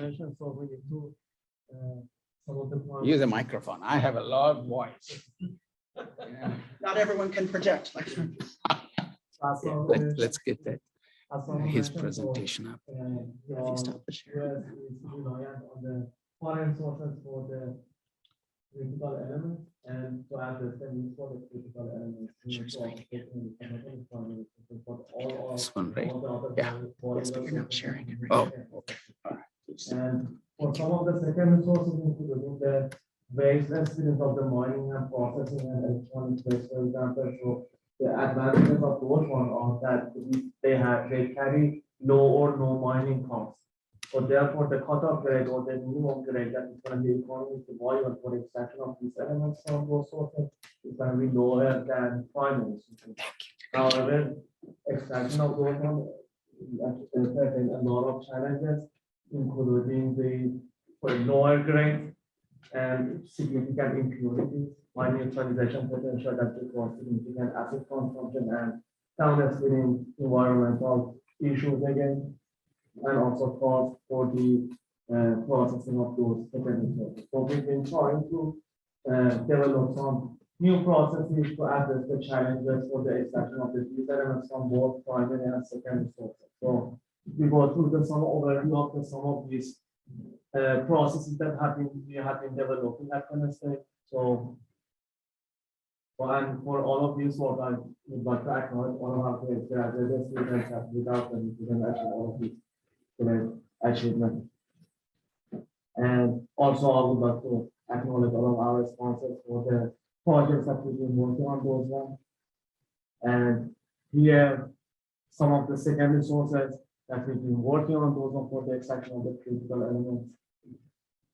And I would go to some of those projects. So one of them is lithium. So you all know about the from the previous also panel. You will know the importance of the lithium. So lithium can be extracted from the primary sources, ground sources, mineral sources, and also from secondary sources. So that's good. So in United States, we have also a lot of the major mineral sources of lithium is spodumene. So in the United States, we have a lot of spodumene. But the issue with the extraction of the lithium from the spodumene, it needs to, after we physically concentrate the spodumene, for the it needs to go to a phase that can be extracted. We can extract the lithium from that point. It needs to go to high temperature calcination, high temperature acid breaking, and after those two processes, so then we can extract the lithium from that one as the lithium spodumene. So this process is very energy consuming, very costly, and at the same time, like produce significant CO2, 9 tons of the CO2 per ton of the product that you are producing. So to address this challenge, it is something we downstream the bottleneck of the extraction of the lithium from the lithium sources, the spodumene. So we developed a process. So instead of the phase transformation of the lithium to the calcination process, so we extract directly lithium from the alpha spodumene without this process and to directly the water leaching. So the process has been like is to do the microwave alkaline processing of the alpha spodumene, which we transfer this one to the water soluble phases and to the water leaching. So we can, without any acid, so we can use that more than 90% covered of the lithium with the water leaching and without the calcination and without the acid breaking process. So, and we have been working on the extraction of the lithium from secondary sources. So, Robert mentioned about secondary sources in our region. One of the secondary sources from Pennsylvania is Mesa Plate that contains significant amount of the lithium or mineral elements. So, we've been working on the process for the slow process extraction of the all these multiple products from the Mesa. So this process has been patented and some of the results have been published in the journals. Then another resources that we have in our region is the coal and coal-based one products, and such as the fly ash. Some of the fly ashes contain elevated content of the radioactivity, but the issue for the extraction of the radioactivity from fly ash is that they are captured within the aluminum silicated acid phases of the fly ash, and it cannot be used. And unless we use the hydrochloric acid or very expensive acidic solutions, and we cannot use the elements to that. So again, develop the process to work with the industry. So we break the structure to the roasting it with the either sodium hydroxide or sodium carbonate, and we change it to the we break this structure to the water soluble phases that can be bleached in the water, and after we get bleached in the water, so they produce the porous media, then acid can penetrate easily to this porous media, and the water acid soluble phases such as mineral elements can be extracted from this process. So that we will be working on this process and then the optimization of that one for the extraction of the data from fly ash as another secondary source.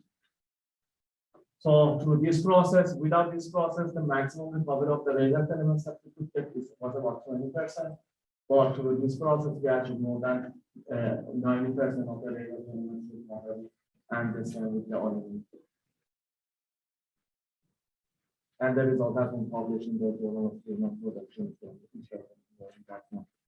So another second source of now region is acid monitoring. That in acid monitoring is of significant environmental content and enhancement for data. And in Pennsylvania, we have more than 5,500 miles of acid monitoring that needs to be treated for the environment. And different of those market forces. So we've been working on how we can make the asset management treatment more sustainable and at the same time provide revenue for the treatment of the asset management as well. So we formulated we have done detailed studies and then we formulated a modification of the recovery of modification of the acid mine drainage treatment system so that at the same time that you are treating for the environmental remediation, but we recover critical elements including aluminum, rare earth elements, cobalt and manganese, and if there are other elements in that one, including the zinc, copper, nickel, so we also can recover those one at the same time. And our process was like very lower cost for the aluminum and the elements than typical treatment conventional treatment that we use for treatment, and at the same time we are using a chemical free process over here for the extraction of the cobalt and manganese. And as one said, we have more than 90% of the grade of these elements from the acid mine drainage. And the acid mine drainage, the grade of these elements in the acid mine drainage was in the ppb level. So for example, rare elements was 500 ppb, but in our product, we actually more than 9% rare oxide, or aluminum was about 30 ppm, we actually more than 9% in the solid product, and the same with the high quality cobalt and manganese project elements. And this process again have been patented and been published in multiple journals. And so with that one, I'll pass on we are also working on the extraction of the critical elements on the electronic base. So developing some physical and chemical processing for the low cost extraction of the precious group metals and base metals and rare elements from the electronic base that we can cover it if you have more questions.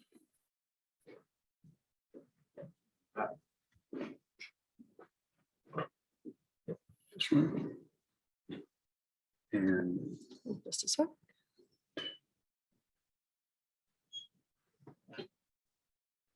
Okay, very well. I wasn't expecting to be the last speaker of the day, so I will try to make it as more interactive as I can and as short as I can. So I'm Thanasis Karamagidis, faculty at EME. Okay, what I like to do in general is dreaming. I like to dream, and I was wondering if you like to dream too.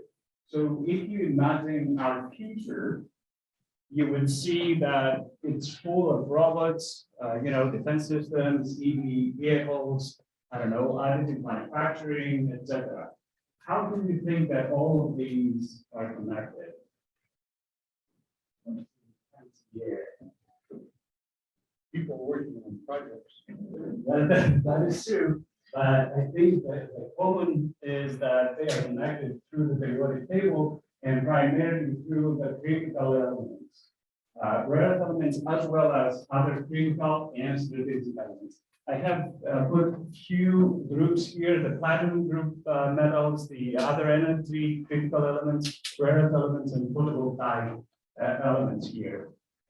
So the question becomes how many of them are critical or not. Sarma mentioned few of them, and I have put here, and I apologize for a very blurry picture, but the only reason for putting up this picture here from the Department of Interior is that there are 50 critical elements here, but most importantly, it's the second column with the numbers, with the percentages that make sense and are most important to us, which is the net import for each one of them. And as you can see at the very bottom of the first column, they start to become 100%, and the rest of them remain at 100%.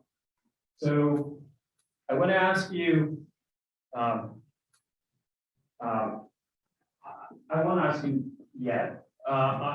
just going to state that the United States imports roughly $53 billion in critical elements per year.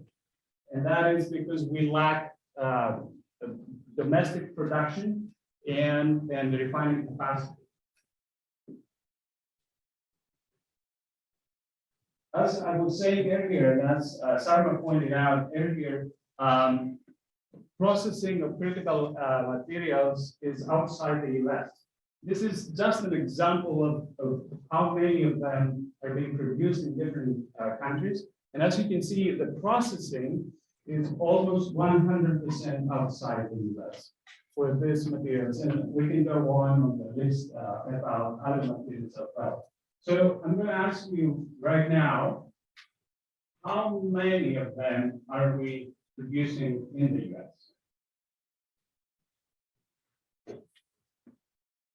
Any thoughts?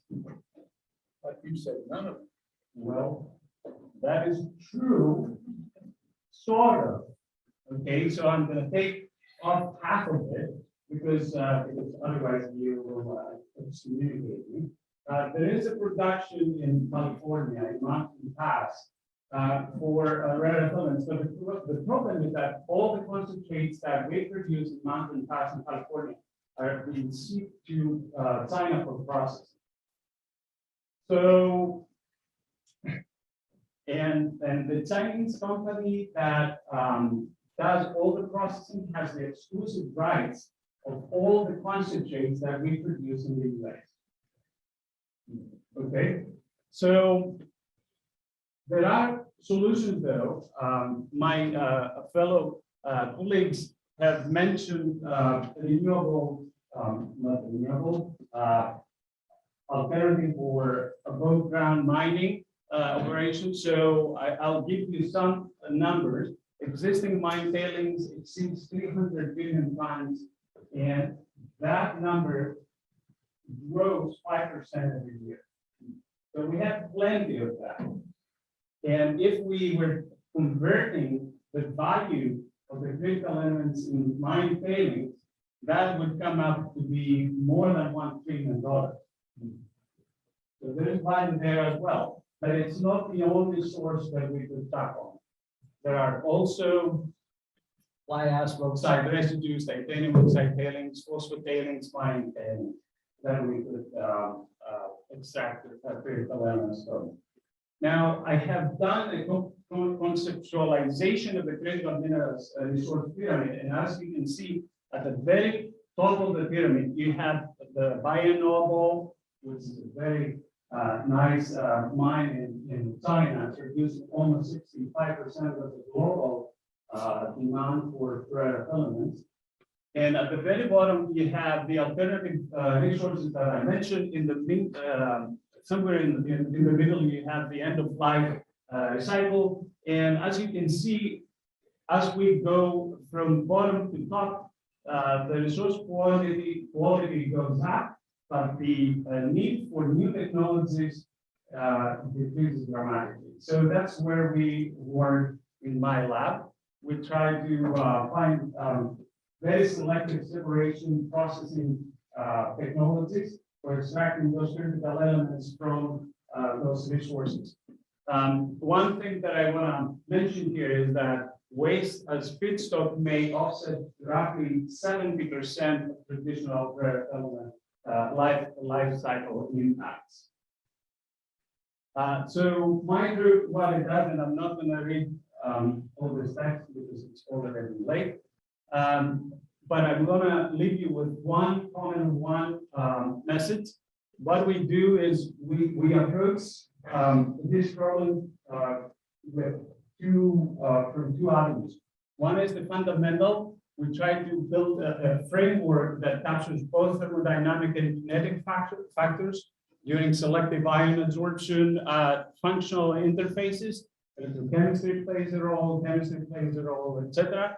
And the applied aspect of it, which is solutions to industry and supply chain driven challenges for increased separation performance, lower energy consumption, greener alternatives, and so forth.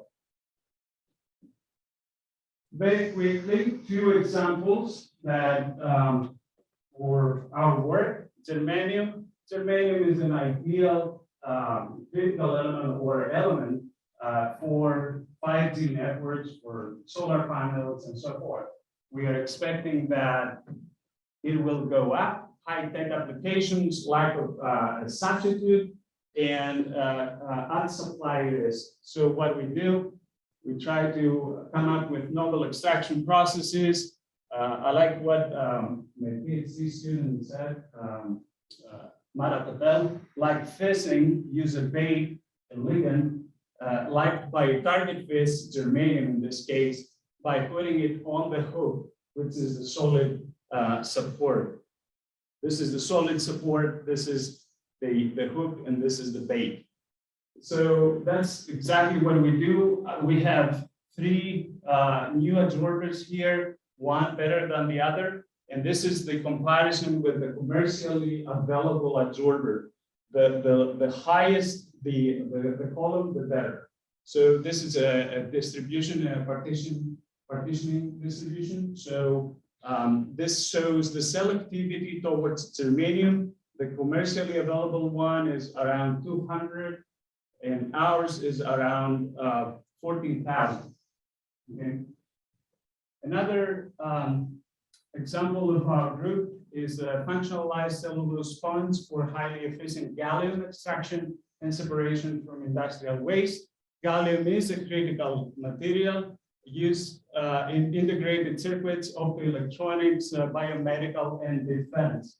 And usually you can find it in bauxite and aluminum or zinc ores. And as you can see, China produces 97% of that. So what we try to do is we try to use very cheap material, modify them, make them very selective, and create something new that that could help with very selective separations of the minerals. With that, I will stop, and I hope it wasn't too long.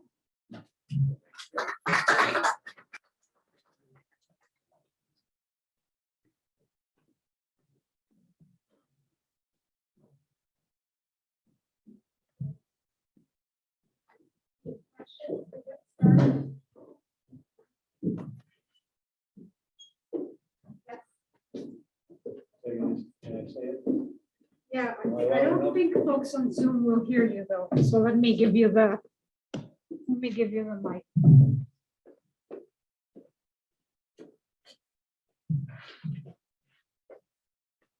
I think you raised some really critical points when you started off by saying, where did all this come from?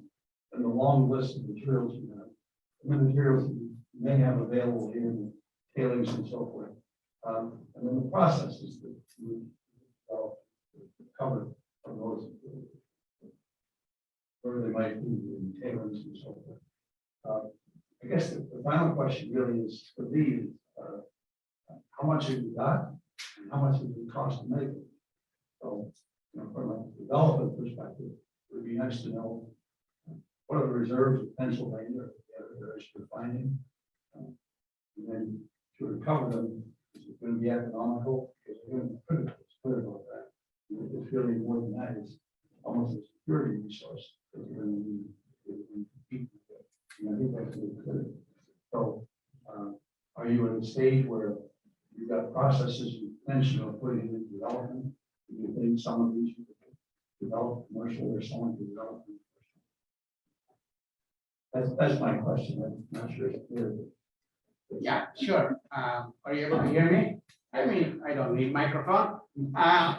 To answer your question, yes, we don't have the economics completely identified because the scale at which we have done the experiments is lab scale, and we are just about to go to kind of pilot lab scale. Let's see, this is the issue. We were looking at it like if you process 2,000 tons of material, raw material, you get maybe 30 grams, 40 grams of the material, right? So should we go by this scale or we process 2,000 tons, or should we say my plant produces 20 grams a day? And if I say 20 grams a day, people will walk out. But to answer your question, yes, we did, and we worked with 3 industries actually on this exactly to build a 1 to 3 tons per day of final product. What would it cost? But what we have to do is in those economic studies, we had to use the existing technology and costs, because the costs for the processes that we are developing are not established at that scale. So we had to do those things. At this point in time, it is not as economical as one would like to, but I remember in 1967, I don't know how many others remember a video cassette. And I probably half of the people don't even know what a video cassette is. $26 US dollars, first video cassette. And then they were given away actually in late 90s. If some of you were 25 cents or 50 cents. So costs will come down. Solar example, costs were very high and they came down. So this research that we are doing really pinpoints where the bottleneck is, where we should concentrate on to bring down the costs.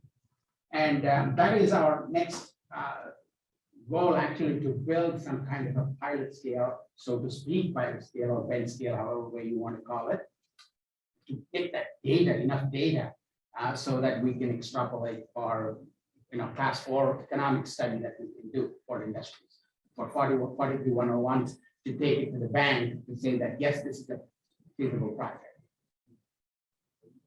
Does the government have sufficient funding to take it to the next step? I mean, do you feel a sense of urgency within the government for security purposes to make investments in this type? That's normally what takes place. Yes, because we are recording, I don't want to. No, I know. There's nothing there. Actually, everybody is interested. I can tell you, past administration, current administration, Congressman, how to do it is where everybody is struggling. What is the best way to channel these resources? Because 6 departments, Department of Interior, which basically looks after all the mine storage and other things, Bureau of Mines used to be in there, Geological Survey is in there, Department of Energy, which basically controls the energy part of it, Department of Defense, which controls this. Oh yeah, rare earth elements are ours, we use that part. So 6 departments are kind of, now sorting out who should be or what should be the channel through which government funding should be coming. They want to build, huge facilities if possible, but it has not been, so effective so far. But yes, everybody is coming into this, and I think pretty soon we will get there. Mentioned that Al's talk, and then through this way we're talking about. I pointed out the issue I had in Boston, I'm talking you're this issue of the inventor, bigger the inventor here than the developer. And a lot of MIT professors, I'm not dealing with professors here, but leave and form their own companies. We need to develop. You begin to see the triangle form. I can see it almost here with you. The next step is the triangle form. People will work on these things. Yeah, I mean, we are, yes, we are at that, I would say, the transition stage. Yes, we can do that at this point. I don't have to leave, or nobody needs to leave this. Hence, I just wanted to confirm that. I mean, there's the steps. But we can do it. Yes, we can transfer. And there are industrial partners who are coming. Last week I called one of our partners and said, hey, can you give me a commitment of $400,000 for this project? Because tell me what you want. I sent, this is the project, this is what it is. 20 seconds, I got the commitment letter, cash contribution, $400,000. But they are very much interested in what we're doing. That's, I can say that. When we are that's the next, I see this as an accelerated project to work on. Thank you very much for good questions. Yeah, would I add one dimension to your previous question? The question is how bad we need them, and that will dictate also how much we will be spending on. And I'll say this. At the moment, the cost of production of these materials are at par with Chinese productions. But the problem is that the Chinese government substitutes all the production. And I'm sorry, yeah, subsidizes all the production. So the cost goes dramatically down, and that's how they fight all the competition. to add that to that issue, the industry always says here, let's say Boeing uses these things, you know, and there are a lot of Lockheed Martin, and then there are several companies that use these materials. When we go and ask them letters for commitment saying that if we produce indigenously these materials, can you give us a letter that you will buy from us? They are a little bit hesitant. You know why? If they give the letter of commitment, today their prices at which they are buying from Chinese to skyrocket because they will isolate these folks. That is the reason they don't want to commit to our domestic market, not to Penn State, domestic market for in writing. But they say, we're going to support you. I'm talking openly. This is what it is. And you talked about some of the issues. These secondary resources, they are from abandoned coal mines. The owners have abandoned all these mines 2 decades ago, 3 decades ago, 5 decades ago, whatever it is. Water is flowing through and coming out. Now, if mines start making money, millions of dollars, everybody smells money. So who has the rights? And DEP is right now treating those facilities, treating those waters to let it in or to meet the discharge regulations, right, in the water. Really, who owns that water or who owns those minerals in the water? Or there are a lot of issues, sticky issues that have not been resolved by the legal folks. Is DEP controlling this or MSHA or OSHA or whatever shops? There are, things, all these people, we don't know because these are all different scenarios right now. It's not clear cut. So that is the reason actually we're talking to legislators to see some kind of an organized thing that they need to do. Okay, 50 years ago, if you have this, you forget about it. This law comes into play and you don't own anything or something like that. Then the investor will come and put money into it. Otherwise, they don't know the liabilities that they will get. Just to add, you know. If it's a navigable waterway, DCNR will take ownership of it, Pennsylvania. Everybody in the brother, when they see money, when they smell money, I tell you, everyone will come from the woodwork. Say, hey, my great grandfather operated this mine, and I own this. Whatever. I do. Yeah. How do you want to go? And I wanted to add one more thing that in order to for the crops and then so the water and then some of the pieces of the cycle speed for them and so you can see more. That's about the for that. Then before the grade is over there and the material having no or you get one. So for example, so some of the basis things that we are talking about so they have no one or some of the water on that or over the material so they can be very low cost because they have the lower overburden material or lower estimating cost, so they can the cost of the mining can be zero. So after the cost of the mining is zero or zero, so the accumulation is that cost of the cost.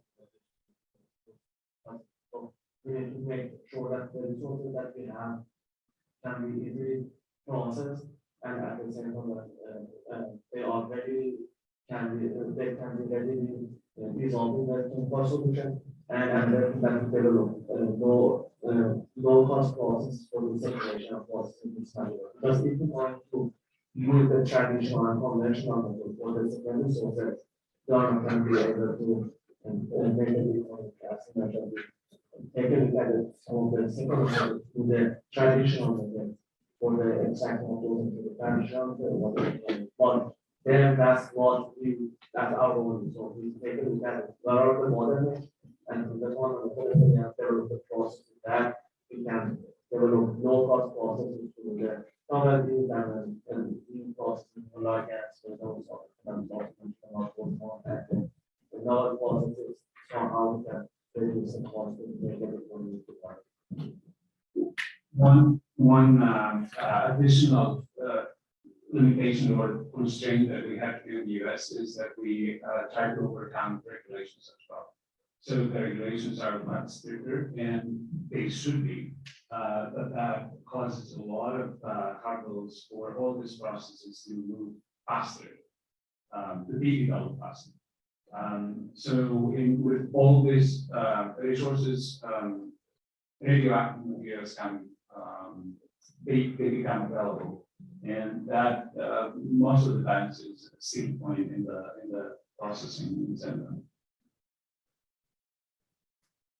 Yes, right, and just follow up with a quick question. You've identified a clear bottleneck, right, in that processing and refining phase. So what is the current state of discussion in the US of that part?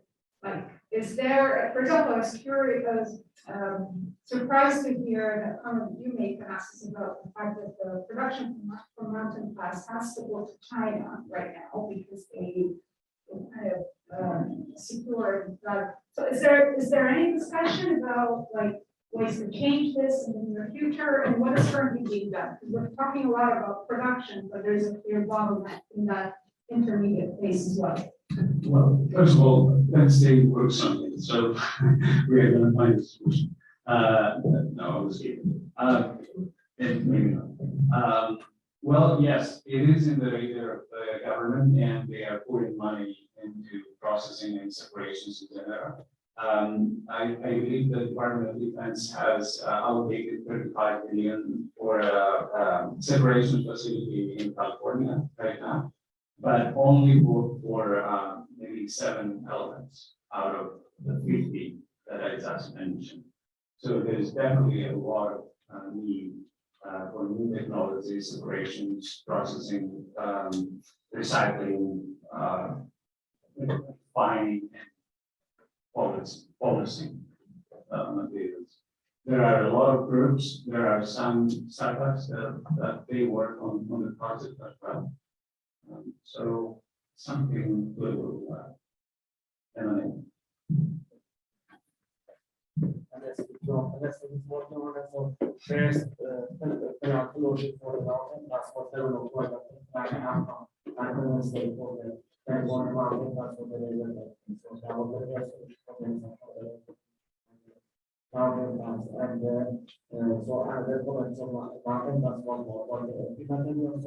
Right now they have the physical separation, so they have to develop the implementation systems and the concentrated on the China country are starting working, I guess they're on their plan for the several years down the road.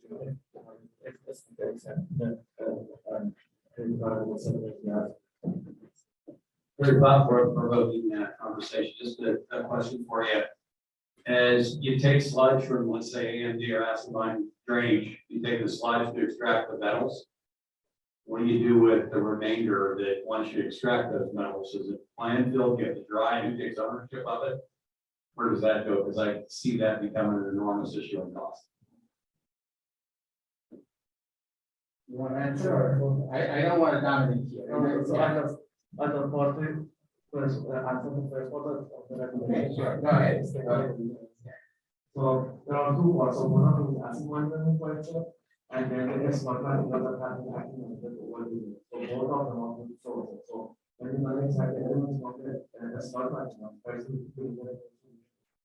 and then you require to separate the rest of them. So we are focused on the slot material. And after that, over the years, and there are resources 5% of want to avoid that. And one step of the process, and that is going to be the solution. So now that we are already in the acid mine, and we try to also from now on exactly from the acid mine to the formula process that we had over the so one thing is that when we do that, we have to treat the acid mine anyway. So if we have access or exactly, we have to pay that cost. So it's the cost of the machine. We have to pay that cost. Or what is the acquisition of that cost? The example elements one as a lower cost and or to making the cost. Regarding the issues that on the side. Very good point. It's a very good point that you raised actually. To even know what the characteristics are when you dispose it now, right? We are extracting all the useful stuff. And from these secondary sources, it is not, 5 to 10 parts per million. It is usually 100 parts per million, so it's much better than raw.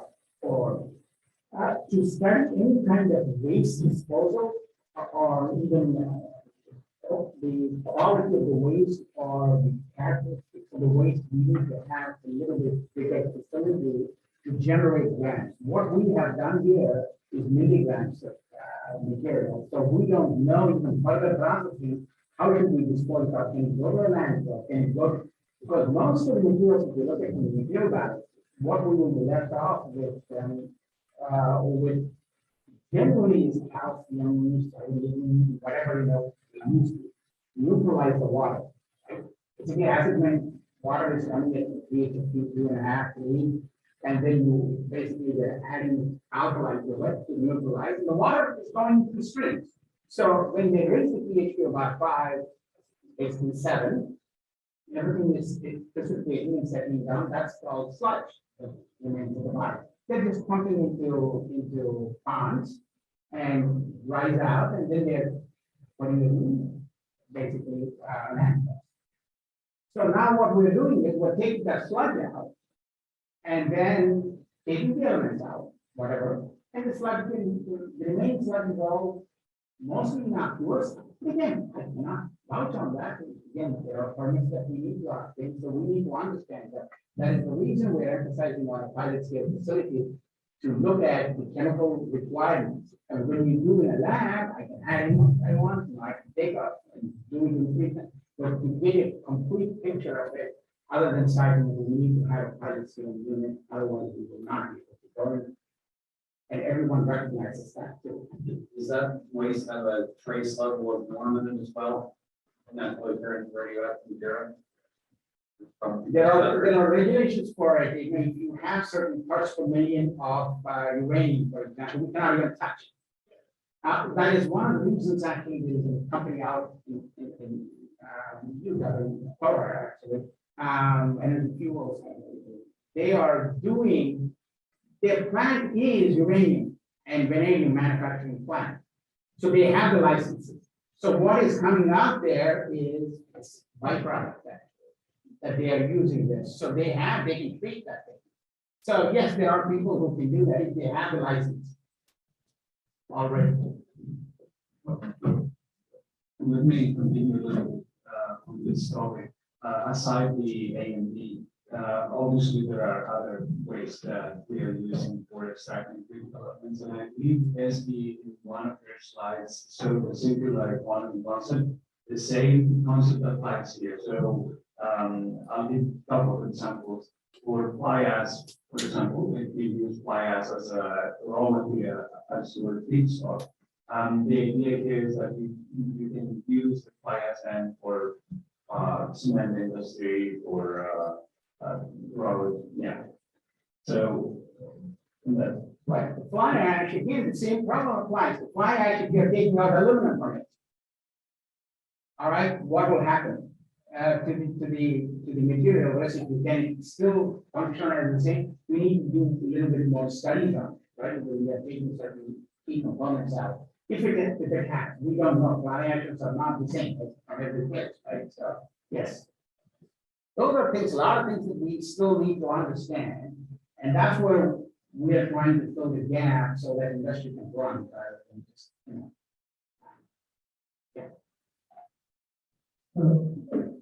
I have a quick question for Dr. Bisubani.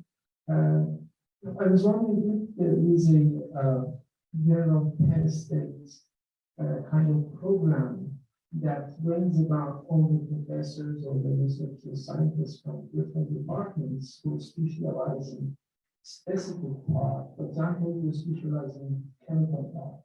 Some people specialize in computational part and this activity and designing algorithms and reagents that can target some previous specific element and separate it from the others. And some group specialize in proteins for biological studies. I was wondering if Penn State has a program to bring together all these people and say, okay, you can bring this science, you can bring this science, and we can move forward and develop a technology that can take care of both selectivity, recovery, computations, design, modeling, and also environment at the same time. And then we drag it to the outside and say, we have everything covered. This was wondering. Thank you. Absolutely, and that's a very good point, Amir.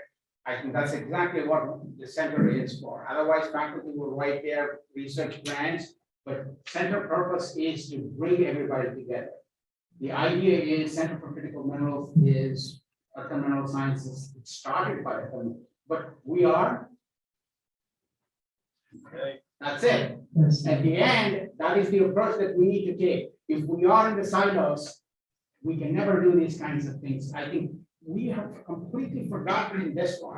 We didn't have a chance to talk about it. For heaven's sake, we are sitting in a country where it's carbon country. Okay, this is carbon in Pennsylvania. We haven't even talked about it, graphite. It's a critical element. We don't make it here, we import.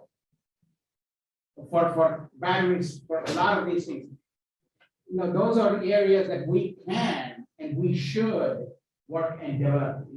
And absolutely, I think your point is well taken. That is the purpose. We are bringing battery center folks here for energy storage, magnet folks. For example, Dr.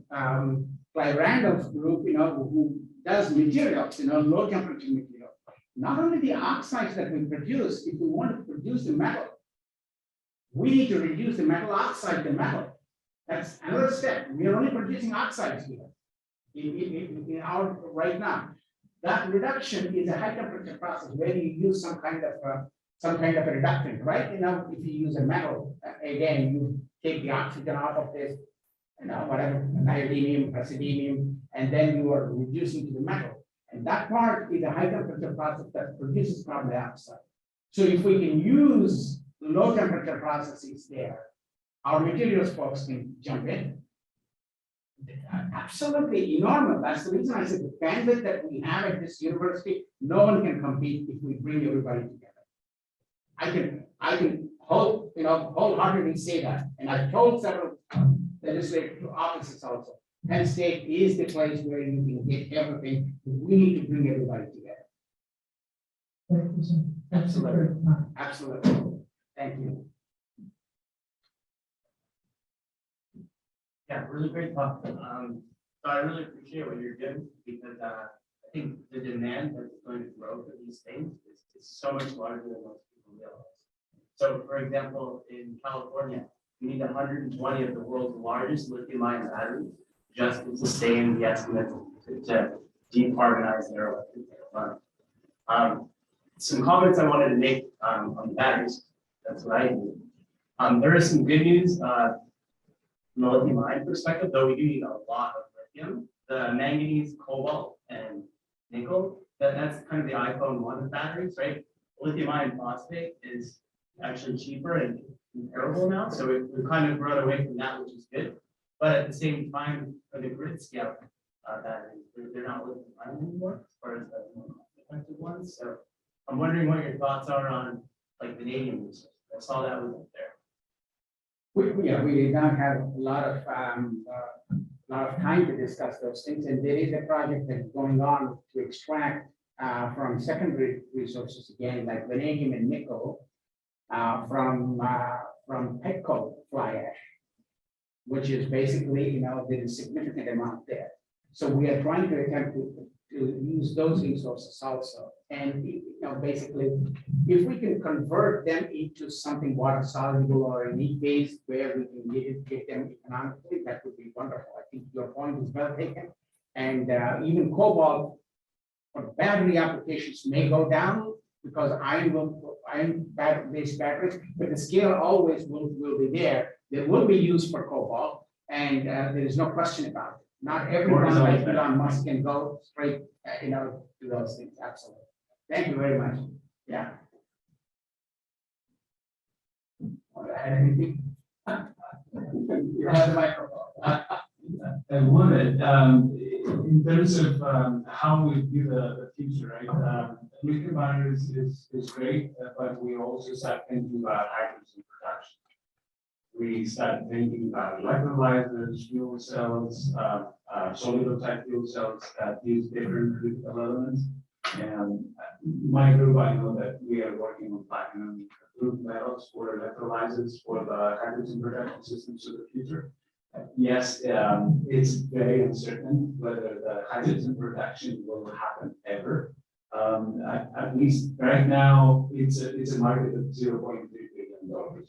By 2050, if everything goes well, that market will grow to 2.5 trillion. So. Sorry, I just have one question. So as more people buying more and more EV cars and the processing of those refined batteries looks up a lot of attention, especially people worry about chemical pollution, which among them is like heavy metal pollution, right? That may cause a lot of worries to our world. I just wonder what is the front edge of research or processing technologies to recycle, processing, and separate those critical metal elements, heavy metal elements from the battery? Give a very quick answer to that. In the US, very. In Europe, a lot. So they have focused a lot for the past few years in e-waste recycling, but I believe they do a little bit of that as well. Yeah, what we are doing is only a part of the entire cycle that you're talking about. Absolutely. These things, if I take my phone, the amount that we have to get rid of to get to the part is the same thing like in an ore what we have. So getting that is expensive and recycling is expensive. We are not working on how to get these materials to a central station and so on. But if we can get it to a central station like what we are doing, defense waste, and the plastic associated with it, if it can be converted into a usable hydrocarbon, then the char that is left with only the metals that don't go out, we can take that and bring it into aqueous space and then extract that precious metal. That is the project that Mohammed is working with, and we are involved with the company actually, which is doing it. So yes, it is absolutely very important. We need to do that. It is not only with these iPhones, but even car batteries, once they come out after 15, 20 years, that will be a headache, like more than a nuclear waste problem, actually, because it will be there everywhere. Absolutely. Solar panels. Yeah, anything that we're talking about, we did a calculation, it's very simple. If we want to go solar, with current capacity, if we build the largest solar plant that we have today, such plants every day, one plant, by 2050, we will not be able to meet the entire demand of electricity. So what are the materials that go into building solar plants, and what are we going to do with the material? I'm not criticizing it. We got to think about it. That's the most important. We just cannot close our eyes. Absolutely. All right. Yeah, it's been a long day, so I probably take the prerogative for the last question. This is for both the panels. What I really wanted to ask was, all the discussion seems to indicate that the next generation of a student has to know a bit of everything. Know a bit of economics, he or she needs to know economics, policy, sophisticated chemistry, the kinds of things that classes and as he talked about. So I sometimes worry, yes, the expertise resides within Penn State, but how do you prepare the next generation of students to take on these challenges of carbon management, rare earth or critical element extraction? Do we focus, as Visha would say, on just the fundamental science of interfacial sciences? Is that enough, or do we need more sophistication? I'm asking this because all of us have to now really think about curriculum change. Absolutely, I completely agree with you. Everything that we talked about today boils down to four or five at the most disciplines here. If I club mass, heat, and momentum into one, transport phenomena, kinetics. If we cover these subjects And they have to use the sense to extrapolate to, to connect to the other thing. Those are the basically disciplines at the heart of any problem, that engineering problem, and it's no different. It's no different. Size reduction is one part of it, processing it. But I think, so what we need to do is we need to teach them to see that part of it when they are learning these concepts. There was one energy engineering student who was asking, oh yeah, I want to do solar, I want to go out there and do, and now transferred into our research group and did this critical minerals and said, this is so important for renewable energy. Why don't we teach this in energy engineering curriculum? We don't talk about materials that go into energy. We only talk about how to convert or how to do this. But what they are learning is enough. Actually, we need to show them the ways they need to think about, and say, okay, with this tool, with the screwdriver, you can solve several problems. That is the kind of thing that they need to understand. We cannot teach all these technologies in 4 years time. So again, I may throw more light on it, but that's my opinion. When we look at these problems that any one of us would describe here scientifically, it's only transport phenomena and kinetics. So this is a refreshing thought, and maybe something that will bother the purists and the old timers here. Do we just go to a curriculum that just teaches maybe 5 or 6 core subjects, and then have all these application areas discussed as special applications or special case studies of application of whole part? And the reason I ask is because, you can get into the depth of each of these things, and that's what our majors do. They get into the depth of each of these. But is that really serving the student well in this new time or the new transition that we're talking about? My opinion is yes, but if they can see how they can correlate what they learn to the application, if they don't see it, it will be like, in final exam, I change x plus y equals to z, I start with 2 and 3 values. If they see 4, you didn't teach me how to do this with 4. And no, that's not how it works, right? If they are that way, may God bless them.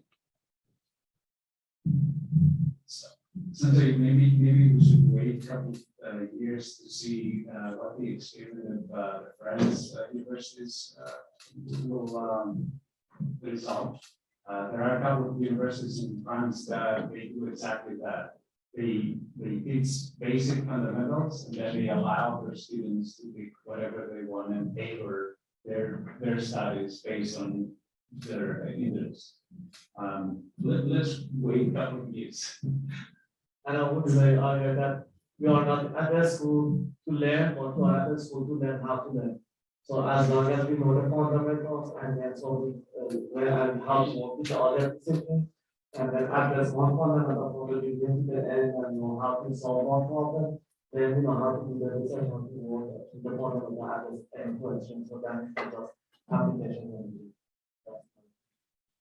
Sunday too, I think if we make those changes and then have the students be viewed as superior to the employers, then when the market accepts that, you can do that. If they're viewed in any way lacking, then you have to do that. I think these are modern issues, they transcend this immediate need to produce material. Thank you very much. I know it's been a long day. Let's give a round of applause.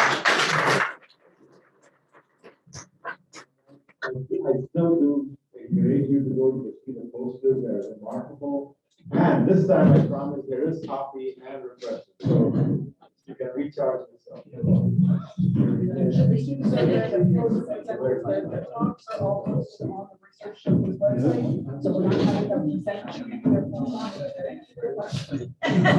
job. Good job.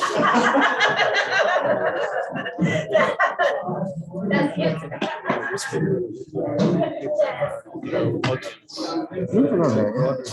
This morning, thank you for the opportunity.